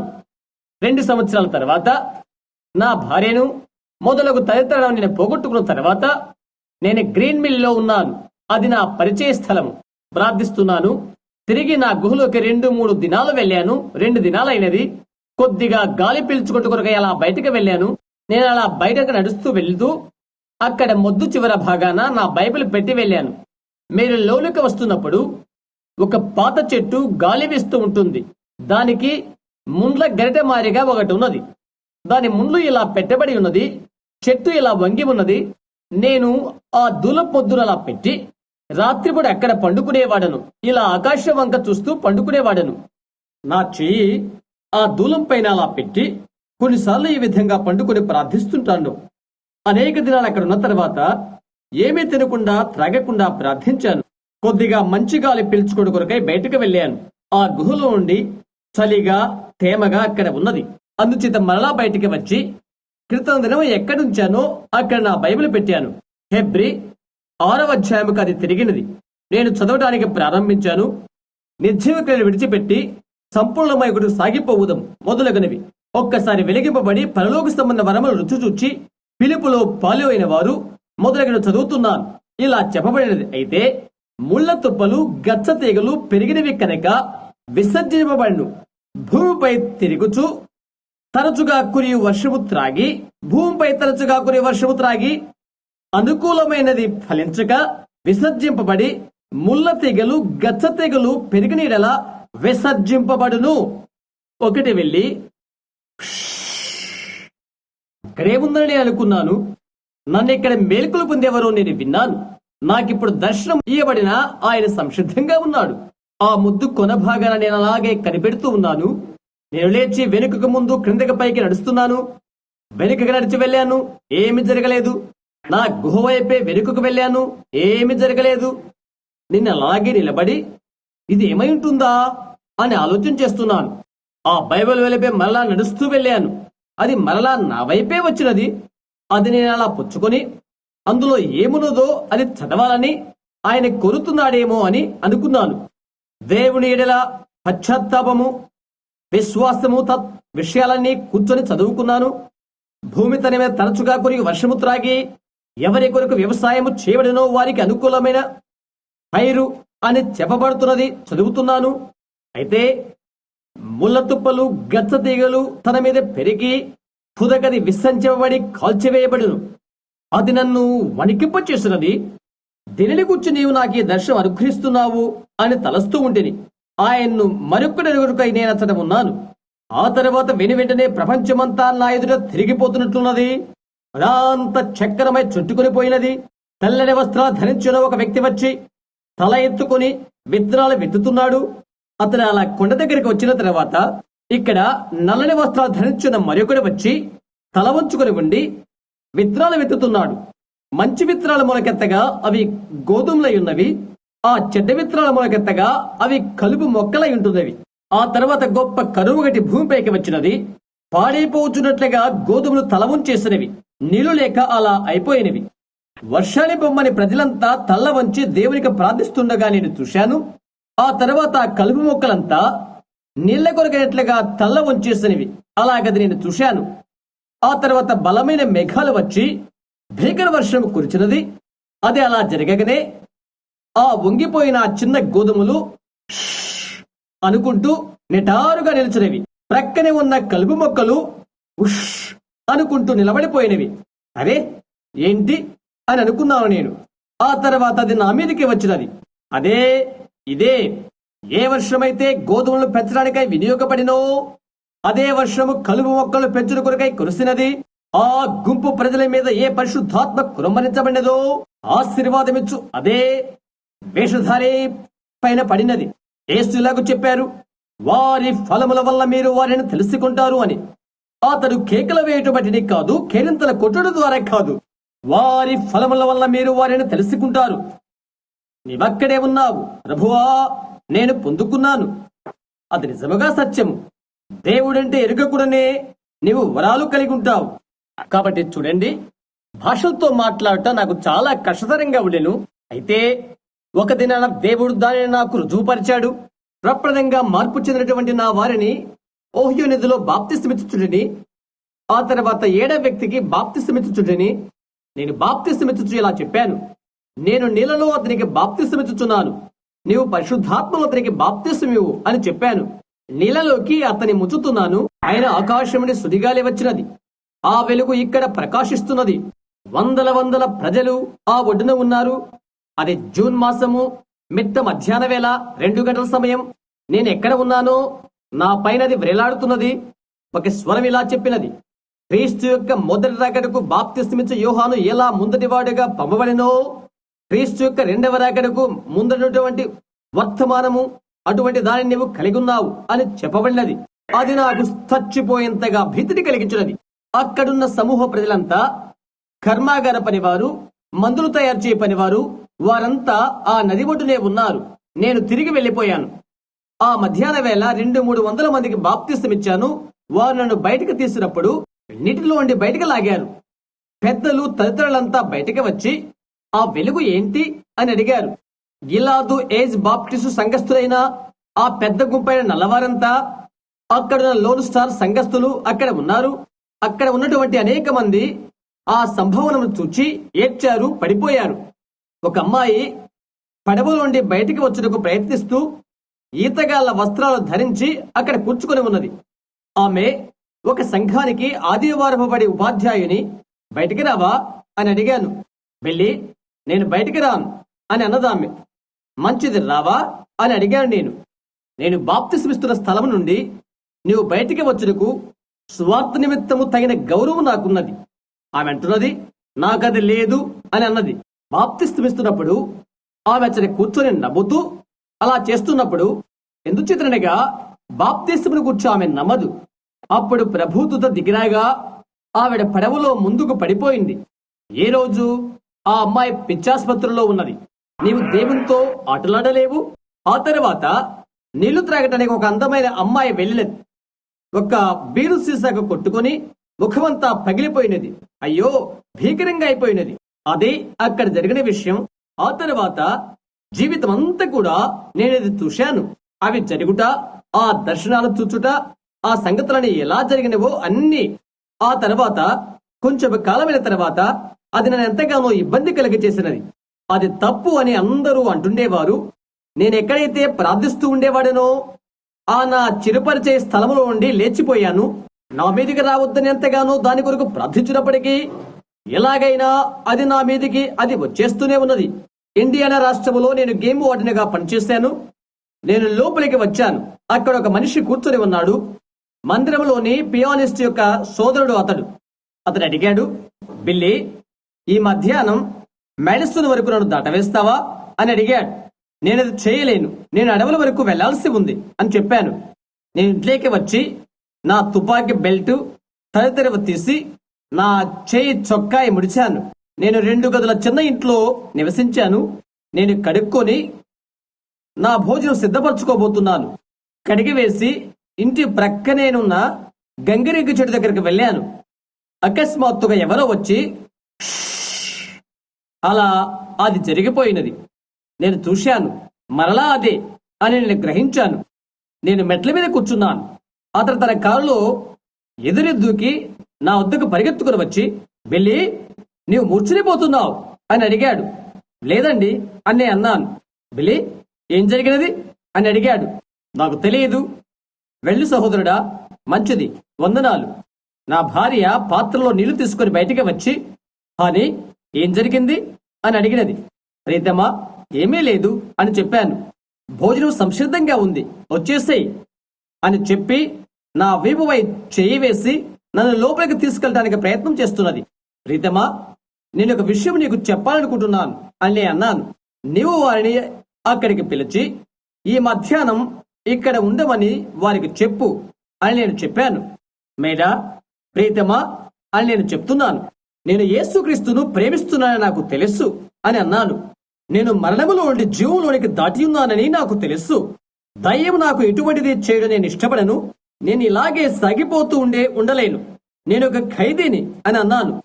ఎల్లవేళ కూడా ఇది జరుగుతున్నప్పుడెల్లా కూడా ఇలాంటి దర్శనాలు వచ్చుతున్నప్పుడెల్లా అదేమైనప్పటికీ నేను చెప్తున్నాను, అది నాకు జరిగినప్పుడు అది దర్శనమని నాకు తెలియదు.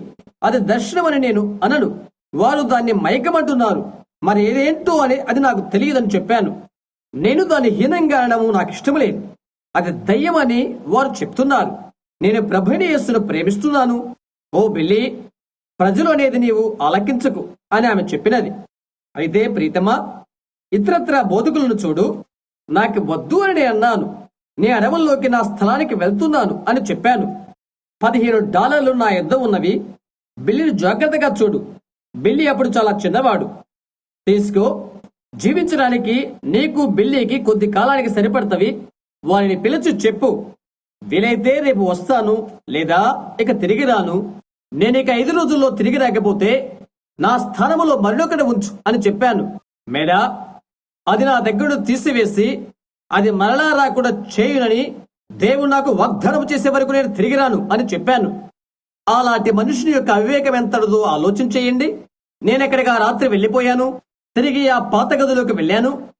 అది ఆ తర్వాత రోజు కొంత ఆలస్యమైనది. తర్వాత రోజు ఆ క్యాంపులోకి నేను వెళ్ళవలసి ఉన్నది. ఆ పర్వత అవతల లేక కొండ ఆవల అడవుల్లోకి వెళ్ళాను. FBI వారు నన్ను కనుగొంటారని అనుకోలేదు. కనుక ఈ చిన్న పాత గదిలో ఆ మధ్యాహ్నం అంతా చాలా చీకటి పడే వరకు ప్రార్థిస్తూనే ఉన్నాను. నేను ప్రార్థిస్తూ ప్రవక్తల ఆత్మలు ప్రవక్తల స్వాధీనములో ఉన్నది అనే భాగాన్ని బైబిల్ నుండి చదువుతూ ఉన్నాను. నేను అది కనుగొనలేకపోతున్నాను. అక్కడ ఆ చిన్న గదిలో ఎంతో చీకటిగా ఉన్నది. నేను చిన్నవానిగా ఉన్నప్పుడు అక్కడ బోను పెడుతుండేవాడను. నేను ఇక్కడ బోను పెట్టి రాత్రంతా చేపలు పడుతుండేవాడను. అది కేవలం ఎంతో శిథిలావస్థలో ఉన్నటువంటి పాతబడిన గది. సంవత్సరాల తరబడిగా అక్కడ కూర్చుంటున్నాను. అది ఆ స్థితికి రాకముందు ఒకరు అద్దెకున్నారు అందులో. నేనెక్కడ అలా కనిపెట్టుకొని కూర్చుని ఉన్నాను. 1 గంట, 2 గంటలు, 3 గంటలు జరుగుతూనే ఉన్నది. నేల మీద వెనక్కు ముందుకు నడుస్తూనే ఉన్నాను. ముందుకు వెనక్కు అలాగ నడుస్తున్నాను. ఒక పాతబడిన బల్ల మీద కాదు ఒక పెట్టెలాంటిదైన దానిపైన కూర్చున్నాను. నేను ఇక్కడ కూర్చొని, ఓ దేవా, ఎందుకు నీవిలాగు నాకు చేస్తున్నావు అని తలంచుకుంటున్నాను. తండ్రి, నిన్ను నేను ప్రేమిస్తున్నాను, నీకు తెలుసు. నేను నిన్ను ప్రేమిస్తున్నానని నీకు తెలుసు అని చెప్తున్నాను. దయ్యం పట్టిన వానిగా నేనుండి నాకు ఇష్టము లేదు. అవి నాకు సంభవించడం నేను అంగీకరించను. దేవా, మరెన్నడూ అది జరగకుండా చూడండి అని చెప్తున్నాను. నేను చెప్తున్నాను ఈ విధంగా, నేను నిన్ను ప్రేమిస్తున్నాను. నేను నరకానికి వెళ్ళటం ఇష్టపడను. నేను తప్పిదస్తున్నయుండి నా శాయశక్తుల ప్రయత్నాలు చేసి బోధన చేయడం వల్ల ఫలమేంటి? నేనుగా నరకానికి నడుచుడు కాకుండా వేలాది మందిని తప్పుదాన్ని పట్టించువాడినవుతాను. 100ల మంది ప్రజలు అలాంటి వారు నా పరిచయలో ఉన్నారు. ఇది మరలా నాకు సంభవించడం నేను అంగీకరించను అని చెప్పాను. నేను ఆ చిన్న బల్ల మీద కూర్చున్నాను. ఓ విధంగా ఇలాగ కూర్చుని ఉన్నాను. అకస్మాత్తుగా గదిలోకి మెరుస్తూ ఉన్న ఒక వెలుగు కనిపిస్తున్నది. ఫ్లాష్ లైట్ తీసుకుని ఎవరో వస్తున్నారని తలస్తున్నాను. తిరిగి చూచి నేను ఇలా అనుకున్నాను, ఇక్కడే అది ఉంది, నా ఎదుటే ఉంది. పాత చెక్కలు నేలపై పడి ఉన్నవి, అక్కడే ఉన్నవి, నా ఎదురుగానే ఉన్నవి. ఒక పాత స్టవ్ ఒక మూల పెట్టి ఉంది, దానిపైన పగిలి ఉంది. ఇక్కడే ఒక వెలుగు నేల మీద ఉంది. అరే, అది రావడం లేదే అని నేను అనుకుంటున్నాను. అటు ఇటు చూశాను, ఇక్కడే నా పైనే ఉంది. అదే అదే అదే వెలుగు నా పైనే ఉంది. అలాగే వేలాడుతుంది. అగ్నిగోళం వలె ఉన్నది. ఓ విధమైన నీలి రంగులో ఉన్నది. ఉష్ ఉష్ ఉష్ అది నా పైన అలా వెళ్తున్నది. దానివైపే చూశాను. ఏంటది అని అనుకుంటున్నాను. అది నాకు భయం కలుగజేసింది. ఎవరో వస్తున్నట్లుగా వింటున్నాను. పాదరక్ష లేకుండా వంటిగా నడుస్తున్నట్లుగా ఉన్నది.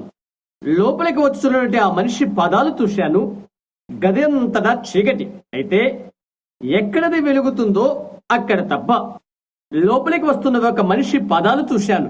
ఆయన లోపలికి వస్తున్నప్పుడు, నడిచి వస్తున్నప్పుడు 200 పౌండ్ల బరువు ఉన్న వ్యక్తిగా కనిపిస్తున్నాడు.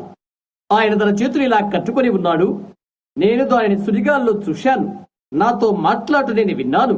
గదిలో ఒక వెలుగుగా నేను చూశాను. ప్రథమంగా దాని రూపాన్ని చూడడం అదే ప్రప్రథం. అది నాకు చాలా సమీపంగా వస్తుంది. సరే, యథార్థమైన సహోదరులారా, నాకు గుండె ఆగిపోయేంతగా అనిపించినది.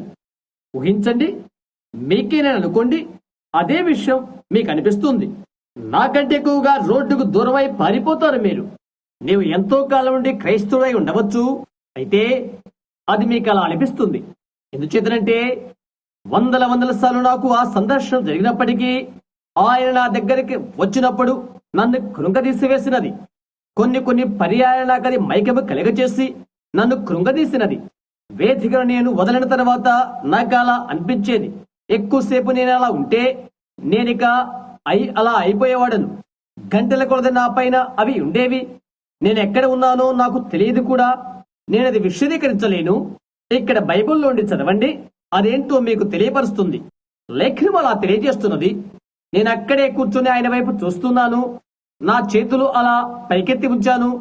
ఎంతో ఆదరణంగా ఆయన నా వైపే చూస్తున్నాడు. అయితే ఆయన ఒక సున్నితమైన స్వరముతో, సర్వాధికారి అయిన దేవుని యొద్ద నుండి నేను పంపబడి ఉన్నాను, భయపడవద్దు అని చెప్తున్నాడు. ఆయన ఆ స్వరముతో పలికినప్పుడు నేను 2 సంవత్సరాల వయసులో ఉండగా పలికినది అదే స్వరం. అది నన్ను ఎప్పుడునూ వెంబడిస్తూనే ఉన్నది. అది ఆయనేనని నాకు తెలుసు. వినండి, ఆ సంభాషణ ఆలకించండి.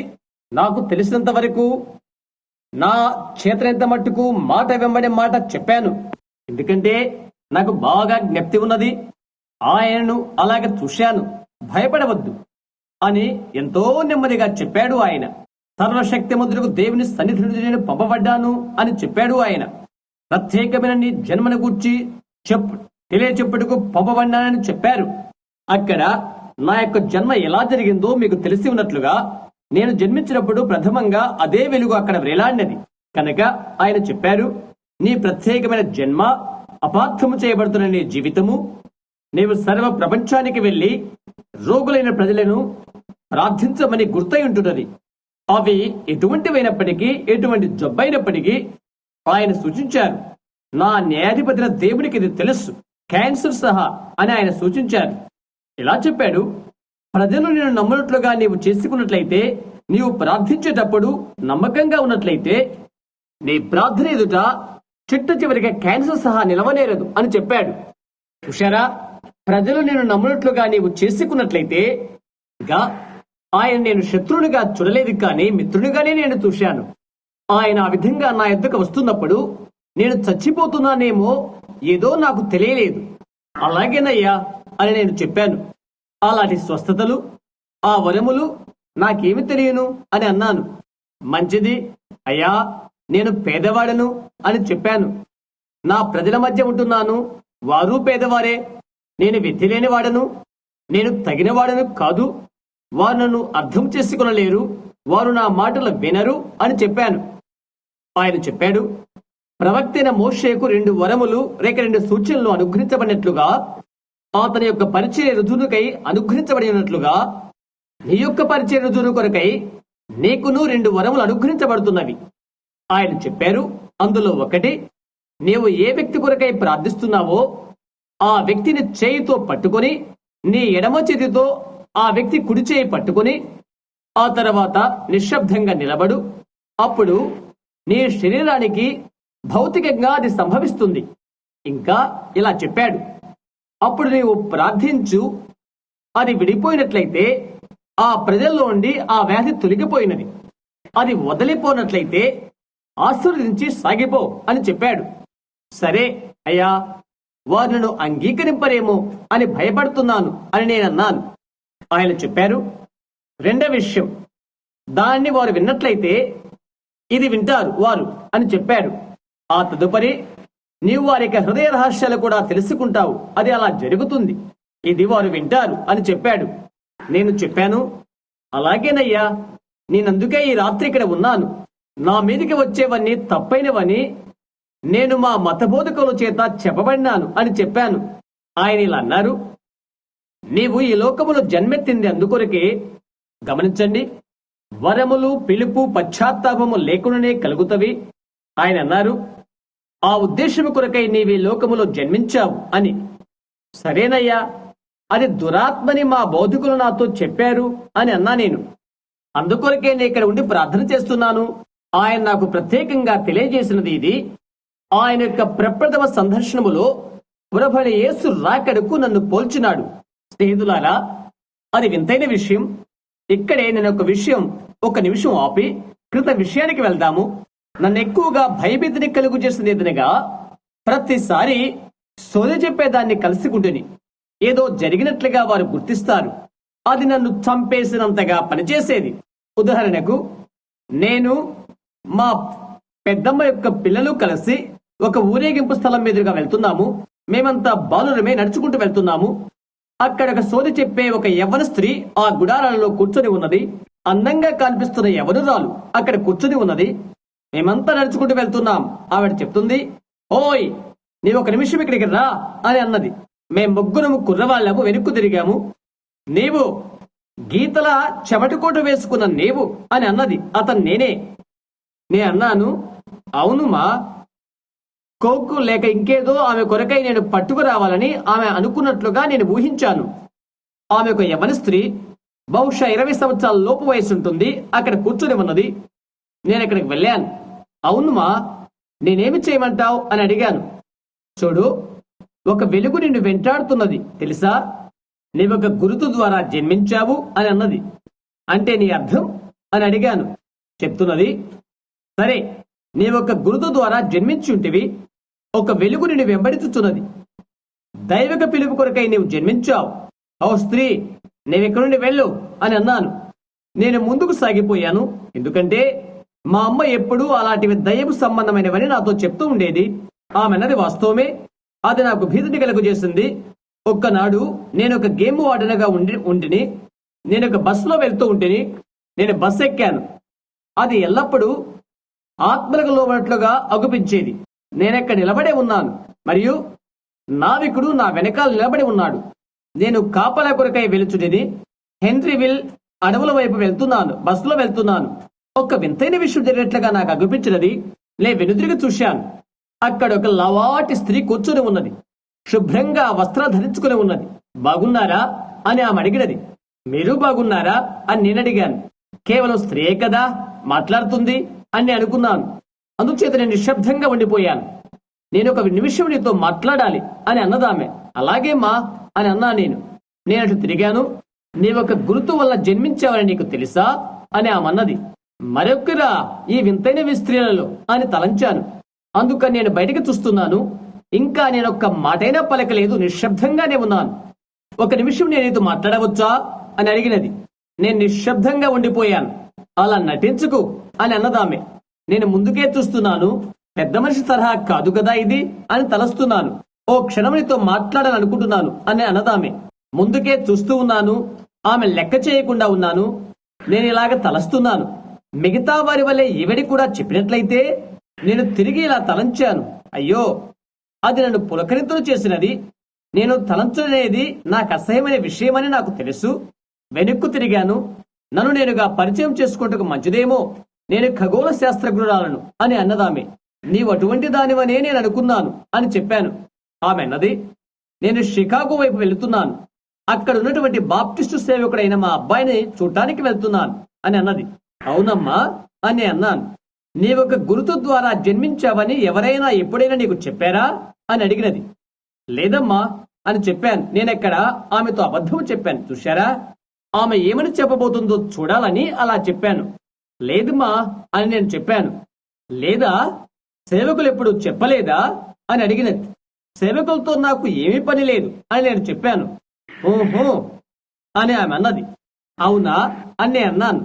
నీవు పుట్టింది ఎప్పుడో వాస్తవంగా నేను చెప్తే నీవు నన్ను నమ్ముతావా అని అడిగినది. లేదు మా అమ్మ అని అన్నాను. సరే, నీవెప్పుడు పుట్టినది నేను చెప్తాను అని అన్నదామె. నేను నమ్మను అని చెప్పాను. 1909వ సంవత్సరము ఏప్రిల్ 6వ తేదీ ఉదయం 5 గంటలకు నీవు జన్మించావు అని ఆమె చెప్పినది. అవునది వాస్తవం అని అన్నాను. అది నీకెలా తెలుసు అని అడిగాను. ఇక్కడ ఉన్నటువంటి నావికుడు ఎప్పుడు పుట్టాడో చెప్పు అని అడిగాను. అది నా వల్ల కాదు అని అన్నదామె. ఎందుకని అని అడిగాను. అది నీకెలా తెలుసు ఆమె అంటుంది. చూడండి, ఈ ఖగోళ శాస్త్ర విషయాలు ఆమె మాట్లాడుతూ ఆమె చెప్తున్నది. అనేక సంవత్సరాలకు ఒక్కసారి యేసుక్రీస్తు వద్దకు ఆ జ్ఞానులు నడిపించిన వేకు నక్షత్రం నీకు జ్ఞాపకమున్నదా అని అడిగినది. ఒక విధమైన దిమ్మెలాగా అయిపోయి నేనేమి చెప్పానో తెలుసా? మతాన్ని గురించి నాకేమీ తెలియదు అని అన్నాను. ఆమె చెప్తుంది, సరే, యేసునొద్దకు జ్ఞానులు వచ్చుట నీవు వినియుద్దు. అవును అని అన్నాను. జ్ఞానులు అనగా ఏంటి అని అడిగింది ఆమె. ఓ, వారంతా కేవలము జ్ఞానులే అని అన్నాను. అంతే నాకు తెలుసు. జ్ఞాని అనగా ఏంటి అని అడిగింది ఆవిడ. ఒక ఖగోళ శాస్త్రవేత్తనైన నేను ఎలాగో నక్షత్ర పరిశోధకుడు వారు అలా పిలిచేవారు. ఆమె చెప్తుంది తెలుసా? భూమిపైన దేవుడు ఏమీ చేయక మునుపు పరలోకముందు అవి ముందుగానే ప్రకటిస్తాడు. ఆ పిదప భూమిపైన అవి తెలియపరుస్తాడు. నాకు తెలియదు అని నేను అన్నాను. సరే, 2-3 నక్షత్రాల పేర్లు చెప్పింది ఆమె. మార్స్, జూపిటర్, వీనస్ అని. అలాగు అవి కావు. అయితే అవి వాటి మార్గాలను దాటి కలుసుకొని ఏకమైనప్పుడు అని చెప్తుంది. ప్రభు యేసుని కలుసుకుంటూ కొరకై ముగ్గురు జ్ఞానులు వచ్చారు అని చెప్తున్నది. ఒకరు హాము వంశంలో ఉండి, ఒకరు షేము వంశంలో ఉండి, మరొకరు యాపెతు వంశంలో ఉండి వచ్చారు. వారంతా బెత్లెహేములో కలుసుకున్నప్పుడు వారు ఎక్కడి నుండి వచ్చారో ఆ 3 నక్షత్రాలు ఆమె చెప్తుంది. భూమిపై ఉన్న ప్రతి వ్యక్తి నక్షత్రాలకు కొంత విధి బాంధవ్యం ఉన్నది. ఆకాశ గ్రహాలు చంద్రగోళం ఎతడెతడకు వెలుచుంటవో ఆ నావికుని అడుగు అని అన్నదామె. అలా దానితో వెళ్లి లోనికి రాదు అని చెప్పినది. దాన్ని గూర్చి అతన్ని అడగనవసరం లేదు, అది నాకు తెలుసు అని చెప్పాను. సరే, అక్క నక్షత్రాలకు నీ జన్మకు సంబంధం ఉన్నది, అదంతా నాకు తెలియదు అని చెప్పాను. ఆమె చెప్తుంది, ఆ 3 జ్ఞానులు వచ్చారు. ఆ 3 నక్షత్రాలు అవి వివిధమైన దిశల నుండి వచ్చి బెత్లెహేములో కలుసుకున్నవి. వారంటున్నారు, వారు కనుగొని ఆలోచించారు. నోహో 3 కుమారులైన హాము, షేము, యాపెతు వంశముల నుండి ఒక్కొక్కరు వచ్చారు. వారు వచ్చి ప్రభువైన యేసుక్రీస్తును పూజించారని ఆమె చెప్తున్నది. వారు వెడలిపోవునప్పుడు బహుమతులు తెచ్చి ఆయనకిచ్చారు అని చెప్పినది ఆమె.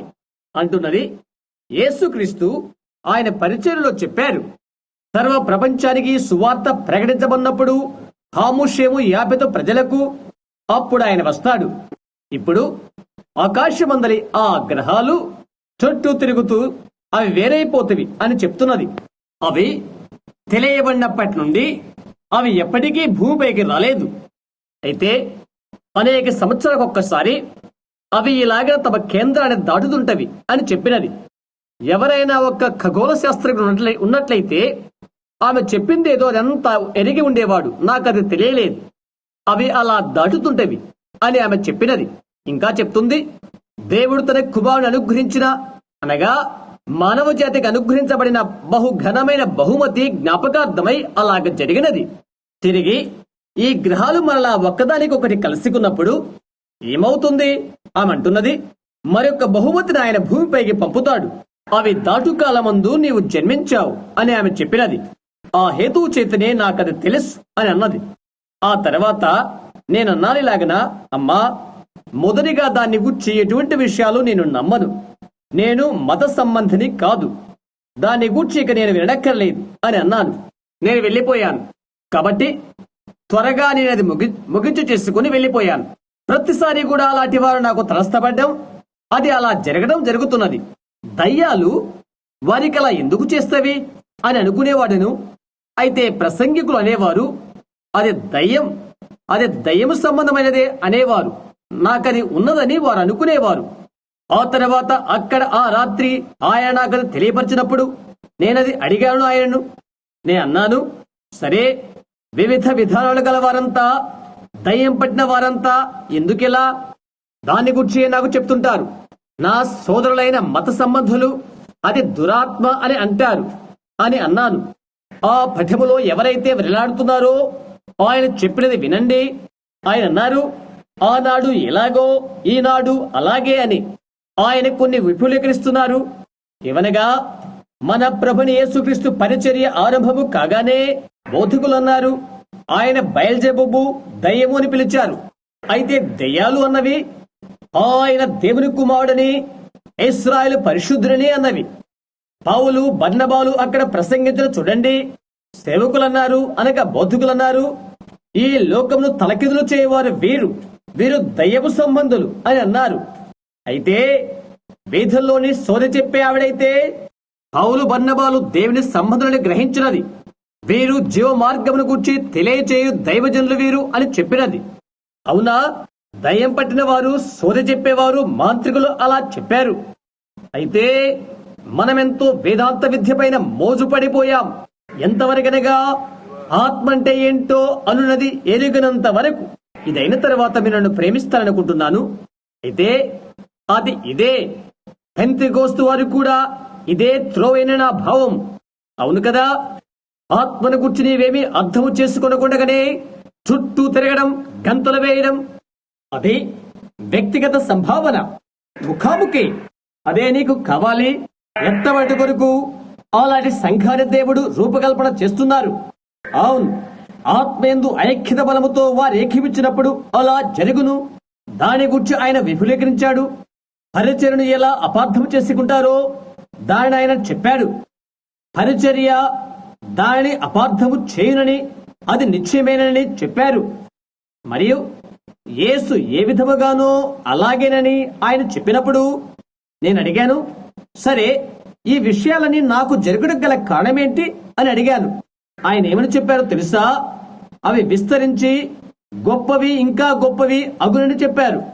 యేసు అవి ఎలా చేసినది ఆయన విపులీకరించి చెప్పారు.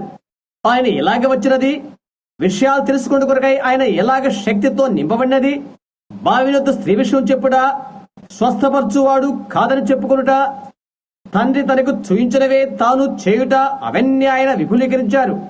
అది ఎలాంటి ఆత్మ ఉంటుంది అని నేను అడిగాను. అది పరిశుద్ధాత్మని చెప్పారు. ఏదో నా అంతరంగమందు జరిగినది. దేవుడు నాకై ఇక్కడకు ఏమి తెచ్చాడో అందుకొరకై నా వీపును నేను పూరించిన రీతిగా అతి ఘనమైన విషయమని నేను గ్రహించాను. మరియు గత దినములందున్న పరిశీల వంటిదని నేను గ్రహించుదని లేఖనాన్ని వారు నాకు విరోధార్థం చెప్పారు. కాబట్టి అప్పటి నుండి దాన్ని గూర్చి నేను నా సొంత అనువాదాన్ని నేను అంగీకరించాను. పరిశుద్ధాత్మ ఏమి చెప్తే అది. నేను వెళ్తానని ఆయనతో చెప్పాను. నేను నీతో ఉంటాను అని ఆయన చెప్పారు. మరలా దూత వెలుగులోనికి వచ్చెను. అది గుండ్రముగా ఉండెను. ఆయన పదాలు అలా ఉన్నవి. ఆ వెలుగులోనికి వెళ్లి భవనంలోండి బయటికి వెళ్లిపోయాను. ఒక కొత్త వ్యక్తిగా నేను ఇంటికి వెళ్ళాను. మందిరంలోనికి వెళ్లి ఈ విషయాలు ప్రజలకు చెప్పాను. అది ఆదివారం రాత్రి. బుధవారం రాత్రి ఒక స్త్రీని తీసుకుని వచ్చారు. ఆమె వయో నర్సుల్లో ఒకతే క్యాన్సర్ తో చావ సిద్ధంగా ఉన్నది. కేవలం ఒట్టి రూపము తప్ప మరేమీ లేదు ఆమెలో. నేను ఆమెను పట్టుకుని కొరకై ఆమె వద్దకు వెళ్ళినప్పుడు ఆమెను గుర్చి ఆమె ఎదుట ఒక దర్శనం వచ్చినది. ఆమె తిరిగి నర్సింగ్ చేస్తున్నట్లుగా నాకు దర్శనం వచ్చినది. లూయిస్విల్ పట్టిలో సంవత్సరాల తరబడిగా చనిపోతున్న వారి పట్టీలో ఆమె ఉన్నది. ఇప్పుడు జెఫర్సన్విల్ లో సంవత్సరాల తరబడిగా నర్సింగ్ చేస్తున్నది. కనుక నేను అటు చూడగా ఒక దర్శనం చూశాను. నేను వెనక్కి తిరిగి ఏమి చేయాలో తోచని స్థితిలో నిలబడి ఉన్నాను. ప్రప్రదంగా వారు ఆ వ్యక్తిని తెచ్చి అక్కడ క్రింద పెట్టినప్పుడు నేను కంపించిపోయాను. అక్కడ నర్సులు తదితరులు చుట్టూ చేరారు. ఆమెను అక్కడ పెట్టివేసి చేరారు. ముఖము కమిలిపోయినది, కన్నులు గుడ్డలు పడిపోయినవి. మార్జీ మోర్గాన్, ఆమెకి మీరు వ్రాయాలనుకుంటే 411 నోబ్లుక్ అవెన్యూ, జెఫర్సన్విల్, ఇండియానా అని వ్రాయవచ్చు. లేదా Clark country hospital, Jeffersonville, Indiana. ఆమె మీకు తన సాక్ష్యాన్ని ఇచ్చునుగాక. నేను అలాగే క్రిందికి చూశాను. ఎక్కడికి వచ్చిన ఆ మొదటి కేసులో ఒక దర్శనం వచ్చినది. ఆ స్త్రీ మరలా నర్సింగ్ చేస్తున్నట్లుగా, బలంగా, ఆరోగ్యంగా, మంచిగా ఉండి అటు ఇటు తిరుగుతున్నట్లుగా కనిపించింది. యెహోవా ఇలాగు సెలవిస్తున్నాడు, నీవు జీవిస్తావు, చనిపోవు అని నేను చెప్పాను. ఆమె భర్త ఈ ప్రపంచ కార్యకలాపాలలో చాలా గొప్ప వ్యక్తి. ఈ విధంగా నా వైపు చూశాడు. భయపడకండి, నీ భార్య జీవిస్తుంది అని నేను చెప్పాను. అతను నన్ను బయటికి పిలిచాడు. 2 వైద్యులను పిలిచాడు. వారు నీకు తెలుసా అని అడిగాడు. అవును తెలుసు అని నేను చెప్పాను. ఎందుకో తెలుసా, నేను అతనితో గోల్ఫ్ ఆట ఆడాను. అతను చెప్పాడు, క్యాన్సర్ వ్యాధి ఆమె ప్రేమలను చుట్టివేసినది. చిట్ట చివరికి ఎనిమా ఇచ్చినా నీవది కడిగివేయలేవు. ఆమెకి ఏమి ఉన్నదో నాకు అనవసరం అని నేను చెప్పాను. ఎక్కడ ఒకటి ఉన్నది, నేను దర్శనం చూశాను. ఆ మనుషుడు నాతో చెప్పాడు, నేనేమి చూచితనో అది అలా చెప్పినట్లయితే అది జరుగుతున్నది. ఆయన నాకు చెప్పాడు, నేను నమ్మాను. దేవునికి స్తోత్రం. ఆ తర్వాత కొన్ని దినాల నుండి ఆమె పాత్రలు కడుక్కొని అలా వెళుతూ ఉన్నది. ఇప్పుడు ఆమె సంపూర్ణంగా ఆరోగ్యం పొంది 165 పౌండ్లు బరువున్నది. నేను అంగీకరించినట్లయితే అలా జరుగుతున్నది. ఆ తదుపరి రాబర్ట్ డాటరీ నన్ను పిలిచాడు. అది ఈ విధంగా వెళ్లిపోయినది. టెక్సాస్ గుండా ప్రపంచంలోనికి వెళ్ళినది. ఒక రాత్రి 4-5 సార్లు వెళ్ళినది. అన్య భాషలతో మాట్లాడటం మొదలగనేవి నేను అర్థం చేసుకునలేదు. పరిశుద్ధాత్మ బాప్తిస్తానని నేను నమ్ముతాను. భాషలతో మాట్లాడే ప్రజలు నేను నమ్ముతాను. ఒక రాత్రి టెక్సాస్ లోని శాన్ ఆంటోని అందలి క్యాథడ్రల్ నుండి బయటకు వస్తున్నప్పుడు బయటికి నడుస్తున్నాను. ఒక చిన్నవాడు అక్కడ కూర్చుండి ఒక తుపాకీ పేలుస్తున్నట్టుగా భాషలతో మాట్లాడుతున్నాడు. లేక ఒక మెషిన్ గన్ త్వరితంగా పేల్చినట్లుగా ఉన్నది. వెనకాల వెనకాల అక్కడ వెనకాల ఒక నిలబడి ఇలా చెప్తున్నాడు, యెహోవా ఇలాగు సెలవిచ్చుచున్నాడు అని. వేదిక వద్ద నుండి ముందుకు వెళ్తున్న ఆ మనుష్యుడు సర్వశక్తిమంతుడైన దేవుని వల్ల అభిషేకించబడిన పరిచర్యను కలిగి ఉన్నాడు అని చెప్తున్నాడు. బాప్తిసమిచ్చే యోహాను యేసుక్రీస్తుకు ముందటివాడుగా ఇలా పంపించబడినాడో, అలాగే ప్రభు అయిన యేసుక్రీస్తు రెండవ రాకడకు వర్తించినటువంటి వర్తమానమును అతడు కలిగి ఉన్నాడు అని చెప్పాడు. బూట్లలోనికి కూర్చునిపోయినట్లుగా అనిపించినది. పైకి అలా చూస్తూ, ఆ మనుషుడు నీకు తెలుసా అని అడిగాను. తెలియదండి అని అన్నాడు అతడు. ఆ మనుషుడికి నీవు తెలుసా అని అడిగాను. లేదండి అని అన్నాడు. నేను అడిగాను, నేను నీకు తెలుసా అని అడిగాను. తెలియదండి అని అన్నాడు. నీవు ఇక్కడ ఏమి చేస్తున్నావు అని అడిగాను. అతను అన్నాడు, నేను పత్రికలో అది చదివాను అని చెప్పాడు. బహుశా కూడికల్లో అది ప్రథమ రాత్రి కూటమై ఉంటున్నది. నీవిక్కడ ఉంటున్నావని మా వారు కొందరు చెప్పారు. ఒక దైవిక స్వస్థత చేయువాడు, అందుకని నేను వచ్చాను. నీవిక్కడ ఉంటావని మా వారు కొందరు చెప్పారు. ఇక్కడ ఒక దైవిక స్వస్థత చేయువాడు ఉన్నాడని విని నేను వచ్చాను. మీరొకరికొకరు తెలియదా అని నేను అడిగాను. తెలియదు అని అన్నాడు. ఓహో, నేనెక్కడ పరిశుద్ధాత్మ యొక్క బలమైన శక్తిని నేనెక్కడ చూశాను. ఒక్కనాడు నేను తప్పని తలంచాను. ఆ తర్వాత నేను తెలుసుకున్నాను. అలాంటి విషయాలు కలిగి ఉన్న ఆ ప్రజలతో ఇదే దేవుని యొక్క దూత వెంబడించాను. అక్కడ వారికి కలగూర గంప ఉన్నప్పటికీ, విపరీతంగా బబులోను మోసపూరితము అతను ఉన్నప్పటికీ, అయితే అందులో వాస్తవమైనది ఒకటి ఉన్నది. అది వాస్తవమైనదిగానే నేను చూశాను. సంవత్సరాలు గతించిన తర్వాత కూటమిలో దర్శనాలు మొదలైనవి చూస్తున్నారు. ఒకప్పుడు ఆర్కన్సాస్ అని అనుకుంటాను, అక్కడ నేను నిలబడి ఉన్నప్పుడు ఒక ఫోటోగ్రాఫర్ దాన్ని ఫోటో తీశాడు. ఒక ఇలాంటి భవనశాలలో, ఇలాంటి కూటములలో దాన్ని వివరించుటకు నేను నిలబడి ఉన్నాను. ప్రజలు కూడుకొని వింటారని వారికి తెలుసు. మెథడిస్టులు, బాప్టిస్టులు, ప్రెస్బిటేరియన్ అంతా అక్కడ ఉన్నారు. ఆ తర్వాత దాన్ని చూడము నాకు తటస్థించినది. తలుపు గుండా వస్తున్నది. ఇక్కడ ఎలా వస్తూ ఉష్ ఉష్ అనుకుంటూ వెళ్ళినది. నేను ఇంకేమీ మాట్లాడను, ఎందుకంటే అది ఇక్కడికి వచ్చినది కనుక అని చెప్పాను. అది ఇలా కదలనది. ప్రజలు మూలుగుతున్నారు. నేను ఎక్కడ ఉన్నానో అక్కడికి వచ్చి ఆగినది. ఒక సేవకుడు పరిగెత్తుకుని వచ్చి, నేను చూశాను అని అన్నాడు.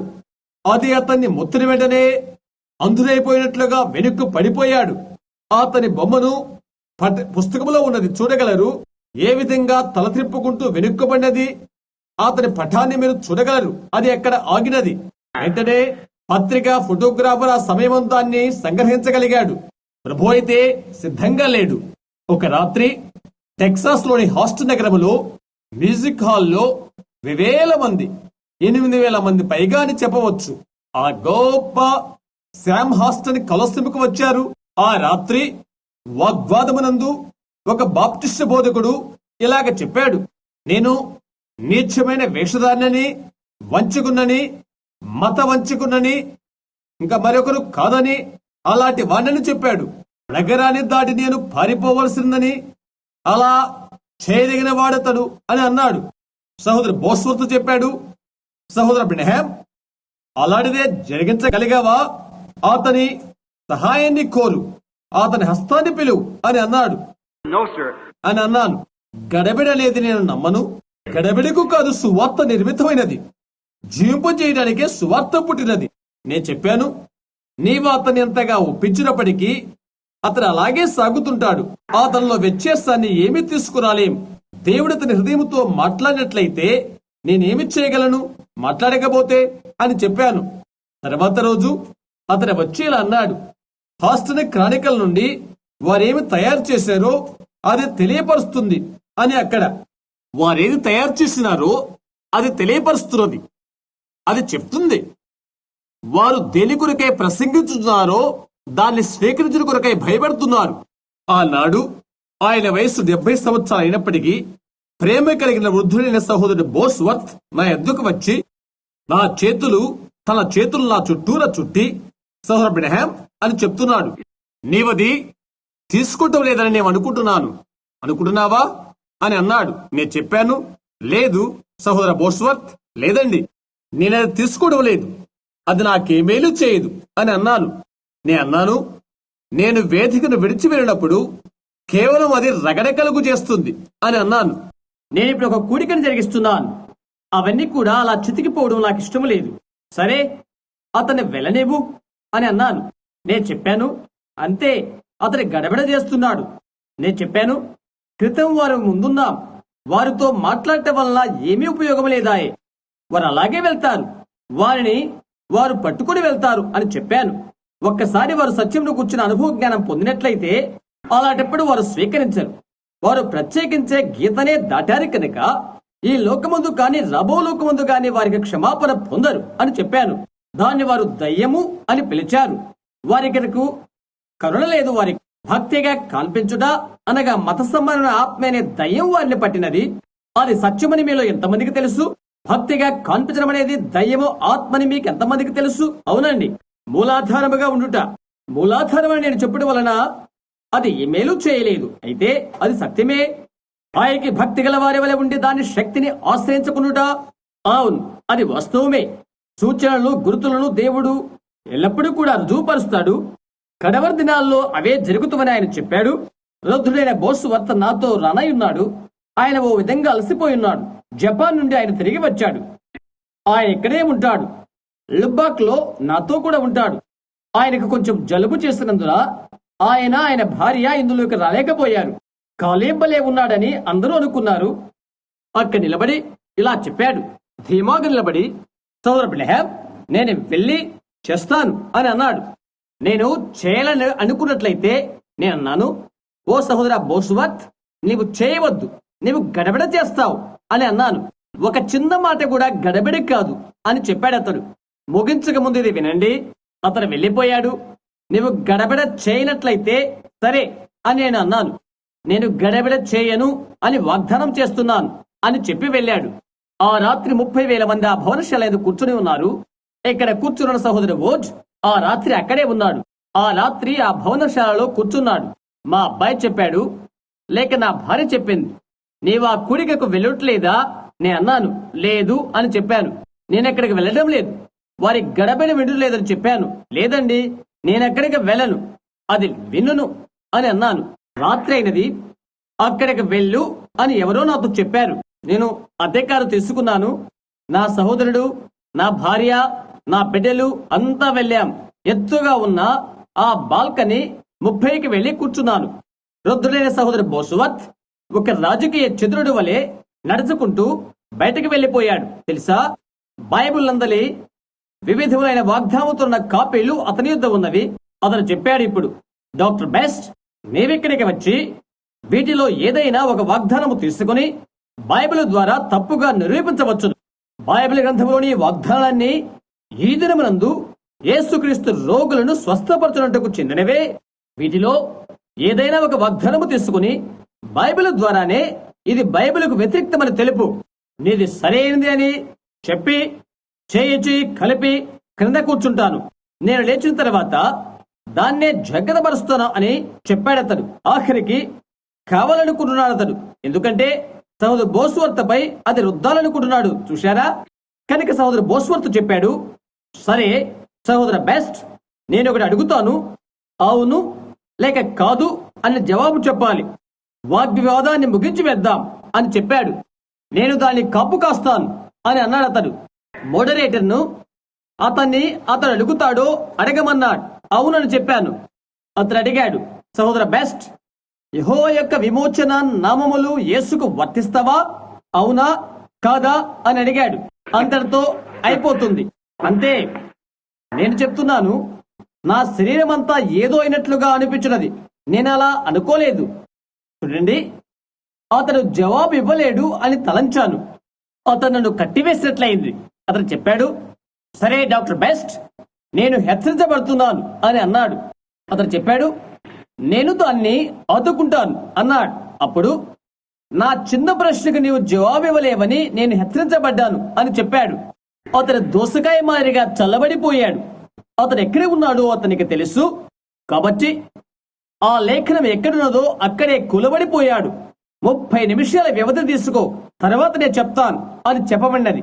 వృద్ధుడైన సహోదరు బోస్వర్త్ అక్కడే కూర్చొని ఆ లేఖనాన్ని తీసుకుని అగ్గిపుల్ల వేస్తే భగ్గుమనట్లుగా అతని ముఖం ఎర్రబడేంతగా అతన్ని కట్టివేశాడు. అతని కోపముతో అక్కడి నుంచి లేచి కాగితాల నేర్ల మీద విసిరవేసి లేచి క్యాంపెలైట్ వర్తమానాన్ని ప్రసంగించాడు. నేను బాప్టిస్టు వాడను, వారేది నమ్ముతారో నాకు తెలుసు. పునరుద్ధానాన్ని గురించి ప్రసంగం చేశాడు. ఆ మత్యమైనది అమత్యతను ధరించుకున్నప్పుడు అప్పుడు మనకు దైవిక స్వస్థత కలుగుతుంది అని అంటున్నాడు. మనం అమర్త్యులమైన తర్వాత ఇక దైవిక స్వస్థత అవస్థత ఏంటి? ఈ మత్యమైనది అమర్త్యతను ధరించుకున్నప్పుడు మృతుల పునరుద్ధానం తర్వాత ఇక అవసరం లేదు. ఏంటి? లాజరు బ్రతుకులో యేసు చేసిన అద్భుతాన్ని గురించి కూడా అతడు అనుమానించాడు. అతను మరలా చనిపోయాడు. అది కేవలం తాత్కాలికం. చూశారా? అతను అలా చెప్తూ ఆ దైవిక స్వస్థత నిర్వాహకుడు ఎవడో తీసుకురండి, అతను చేసేది ఎంతో నేను చూడాలి అని అన్నాడు. వారంతా బురదగుంట్లో పడినట్లయింది. సహోదరు బోస్వర్త్ చెప్పాడు, సహోదర బెస్ట్, నేను అడిగిన ప్రశ్నలకు ఒక్క జవాబు నీవు చెప్పకుండాను అది నాకు ఆశ్చర్యంగా ఉంది అని అన్నాడు అతడు. అందుచేత అతడు చాలా ఉద్రిక్తుడైపోయాడు. ఆ దైవిక స్వస్థత చేయ అతన్ని తీసుకురండి, అతను చేసేది నేను చూడాలి అని అంటున్నాడు. సహోదర బెస్ట్, జనులు రక్షించబడతారు అనున్నది నీవు నమ్ముతున్నావా అని అడిగాడు. తప్పక అని చెప్పాడు. అటువంటి వారిని దైవిక రక్షకుడని నీవు పిలవగలుగుతావా అని అడిగాడు. అని అన్నాడు, నీవు ఆత్మరక్షణార్థమై ప్రసంగించినందుకు నేను దైవిక రక్షకుడని పిలవరు. అవును, పిలవకూడదు అని అన్నాడు. అలాగనే సహోదరు బ్రహ్యాం శరీర స్వస్థతను గురించి ప్రసంగించినందుకు దైవిక స్వస్థ పరచువాడని పిలవకూడదు. అతడు దైవిక స్వస్థత పరచువాడు కాదు. కేవలం అతడు ప్రజలను యేసు వైపు చూయిస్తున్నాడు. అతనికి తీసుకుని రండి, అతను జరిగించు నేను చూడాలి, అతను ఈ రోజు స్వస్థపరిచిన వారిని నేను చూడాలి, అప్పుడు నేను నమ్ముతున్నానో లేదో చెప్తాను అని అన్నాడు.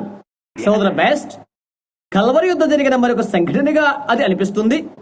సెలవు మీద నుండి దిగిరా, అప్పుడు మేము నిన్ను నమ్ముతాం అన్నట్టు అని అన్నాడు సహోదరు బోస్వర్త్. గమనిస్తున్నారా? అందుచేత అతన్ని ఊదినట్లుగా అయిపోయాడు.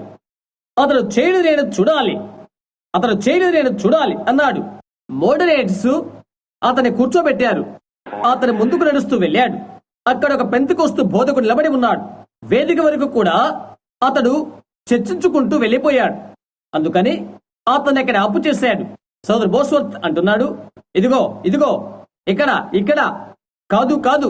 అందుకని మోడరేటర్స్ అతన్ని కూర్చోబెట్టారు. రేమండ్ రిచే నిలబడి ఇలా చెప్పాడు, సదరన్ బాప్టిస్టు కన్వెన్షన్ యొక్క విధానం ఇదేనా? ఒక బాప్టిస్టు బోధకులారా అని అడిగాడు. సదరన్ బాప్టిస్టు కన్వెన్షన్ ఈ మనిషిని ఇక్కడికి పంపించినదా, లేక తనంతట తానే వచ్చాడా అని అడిగాడు.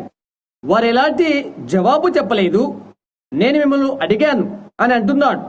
అందులోని వారంతా అతనికి తెలుసు. వారన్నారు ఇలాగిన, అతను తనకు తానే వచ్చాడు, ఎందుకంటే బాప్టిస్టు వారు కూడా దైవిక స్వస్థత నమ్ముతారని మాకు తెలుసు. ఇలా చెప్తున్నాడు. అతను స్వయంగానే వచ్చాడా అని. అప్పుడు అక్కడ ఈ సంఘటన జరిగినది. బోస్వర్త్ అప్పుడు ఇలా చెప్పాడు, సహోదరు బ్రహ్యాం ఈ కూడికలో ఉన్నాడని నాకు తెలుసు. అతను ఇక్కడికి వచ్చి అందరికీ వీడ్కోలు ఇస్తారంటే అది చాలా బాగుంటుంది అని అన్నాడు. అందుచేత హోవర్డ్ అన్నాడు, మెదలకుండా కూర్చో. ఏదో లోపలికి వచ్చేసి చుట్టూరా తిరగడం ప్రారంభించినది. ప్రభు యొక్క దూత ఆయన నాకు తెలుసు అని చెప్పారు. 500 మంది ప్రజలు వారి వారి చేతులు ఇలా ఉంచి ఒక దారిలాగా ఇలా చేసుకుని వేదిక వద్దకు వచ్చారు. స్నేహితులారా, నేను దైవిక స్వస్థత నేతను కాదు, నేను మీ సహోదరుడును. నేను అన్నాను, సహోదర బెస్ట్, నీ ఎడల నాకు ఎటువంటి అగౌరవం లేదు సహోదరుడా, లేనే లేదు. నీ యొక్క నేర నిర్ణయాలకు నీకు హక్కున్నది, అలాగే నాకు కూడా. నేను అడిగాను, సోదరు బోస్వర్త్ వలన బహుశా నీ సూచనను నీవు నిరూపణ చేయలేకపోయావు. బైబిల్ను బాగా చదివి ఆ విషయాలు ఎరిగిన ఏ వ్యక్తి చేత కూడా నీవు అది చేయలేవు. స్వస్థపరచబడుతున్న ప్రజల విషయంలో నేను స్వస్థపరచలేను సహోదర బెస్ట్. అయితే ప్రతి రాత్రి కూడా నేను ఇక్కడ ఉన్నాను. ప్రభు అద్భుతాలు చేయడం నీవు చూడాలనుకుంట్లయితే వచ్చి చూడు. ప్రతి రాత్రి ఆయన దానిని చేస్తాడు. నీవొక్కడిని స్వస్థపరచడం నేను చూడాలి, వారెవరో నేను చూస్తాను. నీ యొక్క వశీకరణ పద్ధతి వలన నీవు వశపరుచుకోవచ్చు. అయితే ఇప్పటి నుండి ఒక్క సంవత్సరంలోగానే నేను చూడాలని ఆశిస్తున్నాను అని అన్నాడు అతను. సోదరు బెస్ట్, నీవు వారిని పరీక్ష చేయడానికి నీకు హక్కున్నది అని చెప్పాను. అలాంటి వాటిని నమ్మే మూఢులైన పరిశుద్ధ గుండ్రాలు తప్ప మరెవరో కాదు, మీలాంటి వారే వారు అని అన్నాడు అతడు. అలాంటి బుద్ధులేనితనాన్ని బాప్టిస్టు వారు నమ్మరు. ఒక్క నిమిషం ఆగు అని సహోదర బోస్వర్త్ అన్నాడు. ఈ 2 వారాల్లోని కూడికలో ఎంతమంది ఇక్కడ ఉన్నారు మీరు? ఇక్కడ హాస్టల్ పట్టణంలోని మంచి బాప్టిస్టు సంఘముల యందలి వారు మంచిగా నిలబడవచ్చు. సహోదరు బ్రెన్హామ్ ఇక్కడ ఉన్నప్పుడు సర్వశక్తిమంతుడైన దేవుని వల్ల స్వస్థత పొందిన వారు ప్రత్యక్ష రుజువు కొరకై నిలబడండి. 300 మంది పైగా నిలబడ్డారు. అదేంటి అని అడిగాను. వారు బాప్టిస్టు వారు కాదు అని అన్నాడు అతడు. క్రమము దాని కాని కొరకై ఎవరైనా ఏదైనా సాక్ష్యం చెప్పవచ్చు అని అన్నాడు అతడు. వాస్తవము అని దేవుని వాక్యం సెలవిస్తుంది. నీవది ఎదిరించలేవు సుమా. ప్రజలది యథార్థమని చెప్తున్నప్పుడు నీవు దాన్ని తలకిందులు చేయలేవు. నీవు దాన్ని గురించి ఏమి చేయాలనుకుంటున్నావు అని అడిగాడు. అలాగా సహోదర బెస్ట్, అది సత్యమని నేను నీకు చెప్తున్నాను. నేను సత్యము చెప్పినట్లయితే సత్యాన్ని తిరిగి తెచ్చుటకు దేవుడు దానికి బద్ధుడై ఉంటాడు అని నేను అన్నాను. ఆ సత్యాన్ని ఆయన మరలా రప్పించినట్లయితే ఆయన దేవుడు కాదు అని నేను చెప్పాను. ప్రజలను స్వస్థపరిచేది నేను కాదు, సంగతులు తుజుటకు అను వరముతో నేను జన్మించాను. అది జరుగుడు చూడు. నేను అపార్థము చేయబడతానని కూడా నాకు తెలుసు అని చెప్పాను. నా హృదయ ఒప్పుకోలుకు మించిన దానిని నేను చేయగలను. మృతుల్లోని యేసుక్రీస్తు లేచాడని నేను నమ్ముతాను అని చెప్పాను. అయితే ఆత్మ వచ్చి దర్శనములు మొదలగినవి చూచినట్లయితే, అది ప్రశ్నించినట్లయితే కూర్చొని తెలుసుకొను అని నేను చెప్పాను. అంతే. అయితే నేను అన్నాను, అయితే నాకు నేనుగా ఏమీ చేయలేను అని. అయితే నేను సత్యమును చెప్పినట్లయితే ఆ సత్యము అది అని దానికి సాక్ష్యం ఇవ్వడానికి దేవుడు బద్ధుడై ఉంటున్నాడు అని అన్నా నేను. ఆ సమయాన ఏదో ఒకటి అనుకుంటూ వెళ్ళిపోయినది. ఇలాగే క్రిందకి వచ్చాడు. అమెరికా ఫోటోగ్రాఫర్ సంస్థకు టెక్సాస్ లోని హాస్టన్ పట్టణం అందరి డెక్లస్ స్టూడియోస్ వారి యొక్క ఒక పెద్ద కెమెరా వారి యొద్ద ఉన్నది. పటాలు తీయడి కొరకై సంసిద్ధగా చేశారు. మిస్టర్ బెస్ట్ యొక్క బొమ్మను వారు తీయబోతుండగా నేను ఇక్కడికి వెళ్ళక ముందు అతను ఇలా చెప్పాడు. ఒక్క నిమిషం ఆగండి, నిగినిగిలాడేవి 6 వస్తున్నవి ఇక్కడ అని చెప్పాడు. అతను చెప్పాడు, ఇప్పుడు నా బొమ్మను తీ అని తన వ్రేలిని ఆ వృద్ధ భక్తుని ముక్కు పైన పెట్టాడు. ఈ విధంగా ఇప్పుడు నా బొమ్మను తీ అని అన్నాడు. వారు అలా చేశారు. ఆ తర్వాత తన పిడికిల్ని బిగించి ఇప్పుడు నా బొమ్మను తీ అని చెప్పాడు. వారు అలాగే చేశారు. అటు తర్వాత అది అలా చేశాడు అతని బొమ్మ కొరకై. అన్నాడు, ఇది ఈ విధంగానే నా యొక్క పత్రికలో మీరు చూస్తారు అని అన్నాడు. సదర్ బోస్వర్త్ అక్కడ నిలబడే ఉన్నాడు. ఒక్క మాట కూడా పలకలేదు. ఆ తర్వాత దీని యొక్క బొమ్మను తీశారు. ఆ రాత్రి ఇంటి ప్రయాణములో అది కెథోలిక్ కుర్రవాడు తీశాడు. ఈ అబ్బాయితో అతను చెప్తున్నాడు, దాన్ని గురించి నీవేమనుకుంటున్నావు అని అడిగాడు. నేను అతన్ని విమర్శన చేస్తున్నాననే నేను ఎరిగిన విషయం. ఆ స్త్రీ గొంతుకలో నుండి ఆ కణితి పోవడం అనేది అతను ఆమెను వశీకరణ చేశాడని నేను చెప్పగలను అని అన్నాడు. నేనది తప్పు అని అంటున్నాను. ఆ బొమ్మను గురించి నీ యొక్క అభిప్రాయం ఏంటి అని అడిగాడు. నాకు తెలియదు. వారు దానిని ద్రావకంలో పెట్టారు. ఇదిగో ఇక్కడ అతని బొమ్మ కావాలంటే నీవే అతన్ని అడుగు. వారు అలా ఇంటికి చేరుకున్నారు. అతను ఇక్కడ కూర్చొని సిగరెట్ ముట్టించాడు. లోపలికి వెళ్లి బోస్వర్త్ది ఒకటి లాగాడు. అది నెగటివ్. అలాగే 2, 3, 4, 5, 6 ప్రతిదీ బయటికి లాగారు. ప్రతి ఒక్కటి బొమ్మ పడకుండా ఖాళీగా ఉన్నవి. దేవుడు అంగీకరించలేదు. నిలబడి ఉన్న ఆ వృద్ధ భక్తుడి బొమ్మను దేవుడు అంగీకరించలేదు. ఆ చెయ్యి, ముక్కు, అతని ముక్కు కింద తన పిడికిలి అలా ఉంచి ఆ వేషధారితో ఉన్న ఆయనను ఆయన అనుమతించలేదు. ఆ తర్వాత అది బయటకు తీశారు. ఇక్కడ అది ఉన్నది. ఆ వ్యక్తిగా ఆ రాత్రి గుండె జబ్బు వచ్చి గుండె ఆగిపోయినది అని వారు చెప్పారు. వారి నెగటివ్ ను వాషింగ్టన్ డీసీకి పంపించారు. అక్కడ దాన్ని కాపీరైట్ చేసి తిరిగి పంపించారు. జార్జ్ లెస్సీ చేతి వ్రేలి ముద్రలు అలాంటి పత్రం సంబంధమైన FBI శాఖ మార్చుడతడు ప్రపంచ ప్రముఖుల్లో ఒకటతడు. అతని ఎదుకు తీసుకురాబడి 2 దినాలు కెమెరాలో ఉంచి వెలుతురులో మొదలగు వాళ్ళలో ఉంచారు. మధ్యాహ్నం అతను వచ్చి, రెవరెండ్ బ్రెన్హామ్, నిన్ను విమర్శించే వాళ్ళలో నేను ఒకడును అని చెప్పాడు. అతను చెప్పాడు, అది మనస్తత్వ శాస్త్రం లాంటిది అని చెప్పాను నేను. కొందరు చెప్పారు, వెలుగు తదితరమైన వారు చూశారని చెప్పారు. చూడు, వృద్ధవేషధారి కూడా చెప్తుండేవాడు అని అన్నాడు. ఆ విశ్వాసిని అని అతని అర్థం. చుట్టూనున్న దృశ్యాలు, క్రీస్తు చుట్టూను, ఆ భక్తుల చుట్టూ ఉన్న వెలుగు ప్రభ అనగా హలో, అదంతా కేవలం మనస్తత్వ శాస్త్రం అని చెప్పాడు అతడు. అయితే రెవరెండ్ బ్రహ్మాం యాంత్రిక సంబంధమైన ఈ కెమెరా యొక్క కేంద్రము మనస్తత్వాన్ని పట్టుకోలేదు. ఆ వెలుగు కటకమును సంధించింది లేదా నెగటివ్ ను సంధించి ఉన్నది. అందువలన అది ఇచ్చట ఉండేను అని తెలియజేశాడు. నేనది వారికి అందించాను.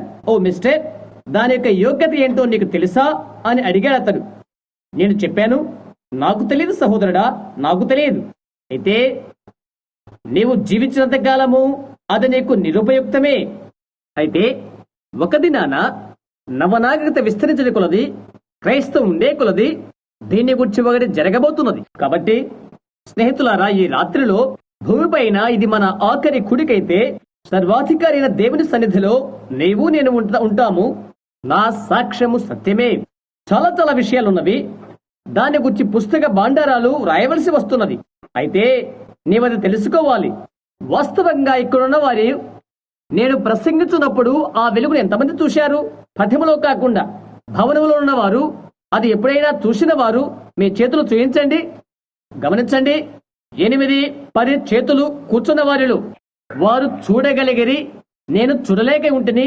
అవునండి, జ్ఞానులను వెంబడించుచున్న ఆ నక్షత్రమును, అది ప్రతి సాధన వలయమును దాటుచుండగా వారు తప్ప మరొకరు చూడలేకపోయారు. వారు మాత్రమే చూశారు. ఎలీషా నిలబడే అగ్ని రథములను మొదలగు వాటి చుచ్చుచునెను. గెహజీ చుచున్న వారు కానీ అవి ఎక్కడో అతను చూడలేకపోయాను. దేవా, వీడు చూచినట్లు వీడి కన్నులు తెరువమనెను. ఆ తర్వాత వాడిని అతను చూశాడు. అతను మంచివాడే, నిలబడి చూస్తున్నాడు. అయితే దాన్ని చూడలేకపోయాడు. వాస్తవం, కొందరు చూచుటకు అనుమతి అనుగ్రహించబడుతున్నది, మరి కొందరికి కాదు. అది యథార్థం. అయితే ఇంతవరకు ఎవరైతే చూడలేదో, ఎవరు చూచి ఉండలేదో, మీరు మీ సహజ నేత్రాలతో చూచినవారు, పటము నేనని చూడనివారు, సహజ నేత్రాలతో చూచిన వారి కంటే పటమును చూసిన గొప్ప రుజువైపోతుంది. ఎందువల్లనగా మీ సహజ నేత్రాలతో మీరు పొరపడవచ్చు, అది కంటి భ్రమ అవుతుంది. అవునా? అయితే అది మాత్రమే కంటి భ్రమ కాదు, అది సత్యమే. శాస్త్ర పరిశోధన వలన అది సత్యమే రుజువు చేసినది కనుక ప్రభుని యేసు ఇది చేశాడు. అప్పుడు అది ఉన్నట్లు బట్టి నీ యొక్క అభిప్రాయం ఏంటి సోదర బ్రహ్మాం అని మీరు అడగవచ్చును. ఇశ్రాయేలు ప్రజలను ఐగుప్తు నుండి పాలస్తీనాకు నడిపించినది అదే అగ్ని స్తంభమని నేను నమ్ముతున్నాను. వెలుగైన దూత అదే అని నేనిలాగున నమ్ముతున్నాను. ఖైదులోనికి వెళ్లి భక్తుడైన పేతురును తట్టి అతనికి ముందుగా నడుస్తూ తలుపు తెరిచి బయటకు వెలుగులోనికి అతనికి తెచ్చినది ఆ వెలుగైన దూతైన నేను నమ్ముతున్నాను.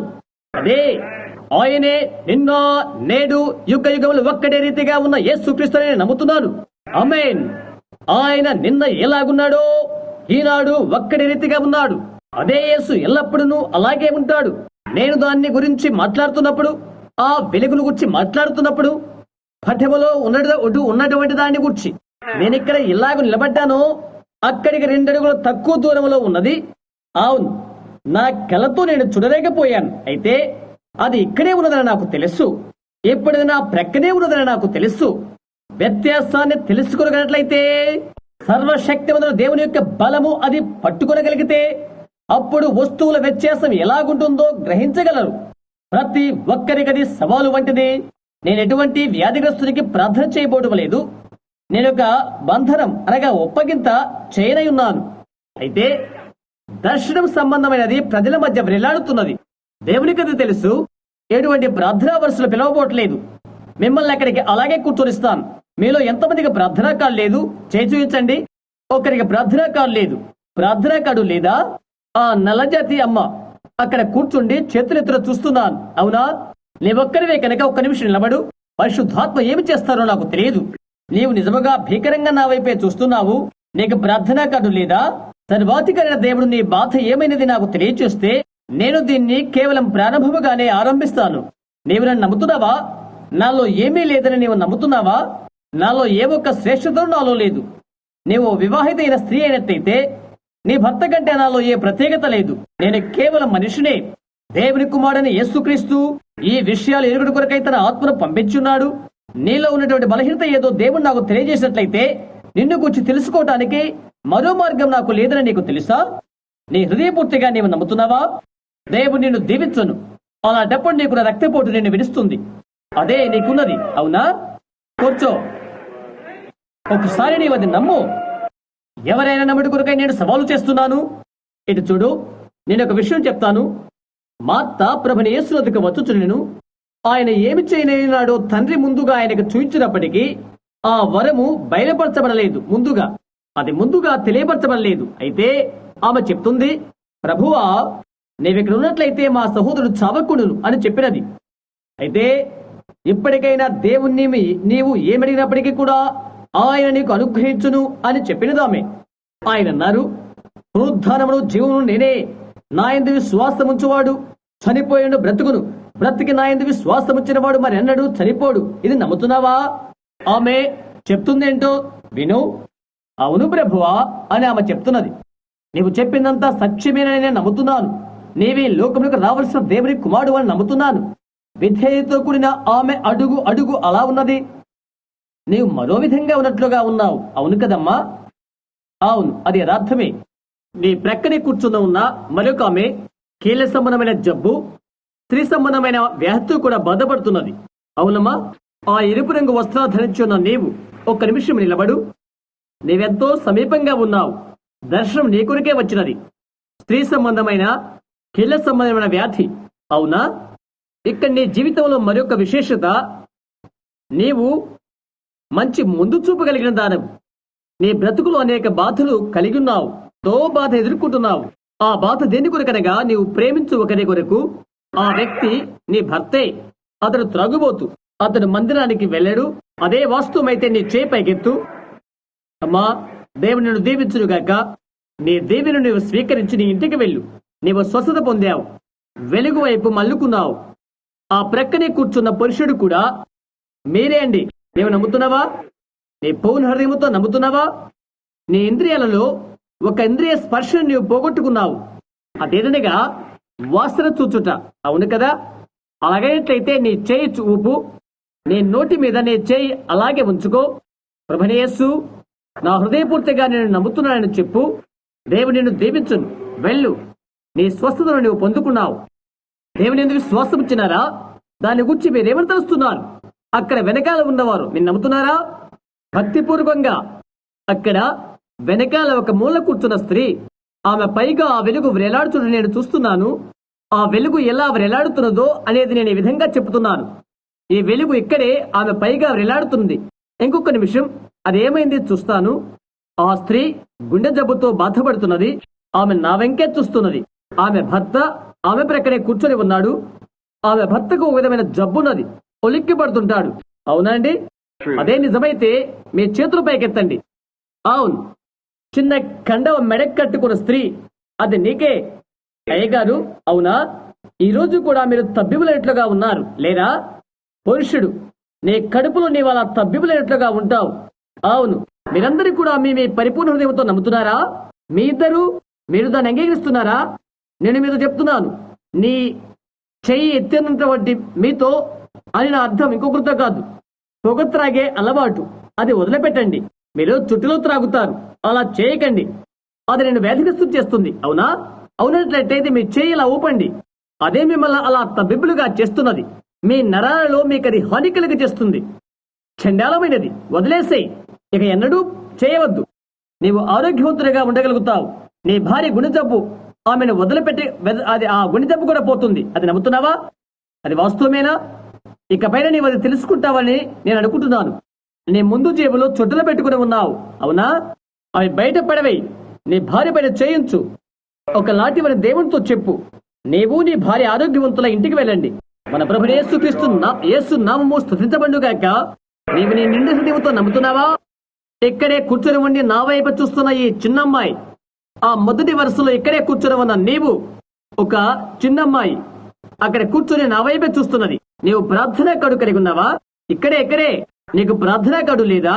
నీ హృదయపూర్తిగా నీవు నమ్ముతున్నావా? యేసుక్రీస్తును బాగు చేస్తానని నీవు నమ్ము. ఆ ప్రక్కనే కూర్చుని ఉన్నామే, దాని గురించి ఏమని తలుస్తున్నావు? నీకు ప్రార్థనా కార్డు ఉన్నదా ఏమ్మా? లేదా నీవు కూడా ఆరోగ్యం పొందుకోవాలని ఉన్నదా? కడుపులో నొప్పిపోయి మళ్ళా క్రితం తిన్నట్టుగానే తినాలని మీకున్నదా?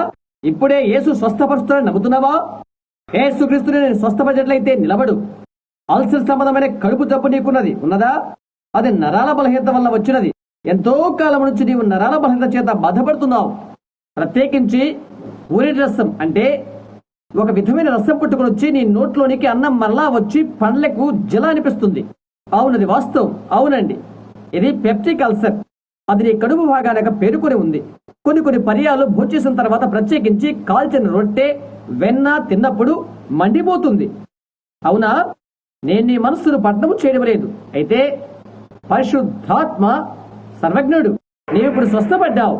క్షేమంగా ఇంటికి వెళ్ళు.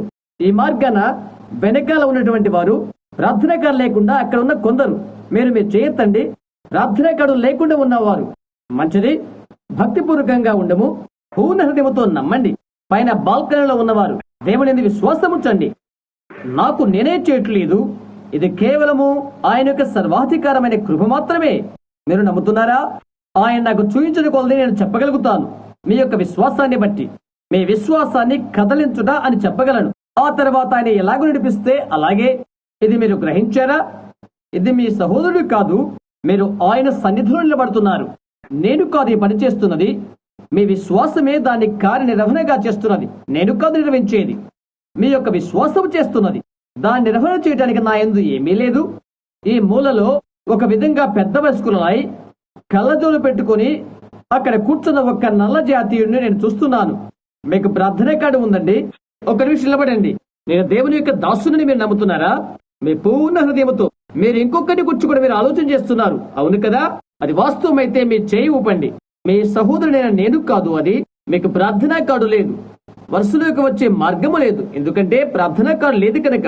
మీలో ఎవరికైనా ప్రార్థన కార్డు ఉన్నట్లయితే నిలబడవద్దు. ఎందుకంటే వరుసలోకి వచ్చే తరుణం ఇవ్వబడింది కాబట్టి.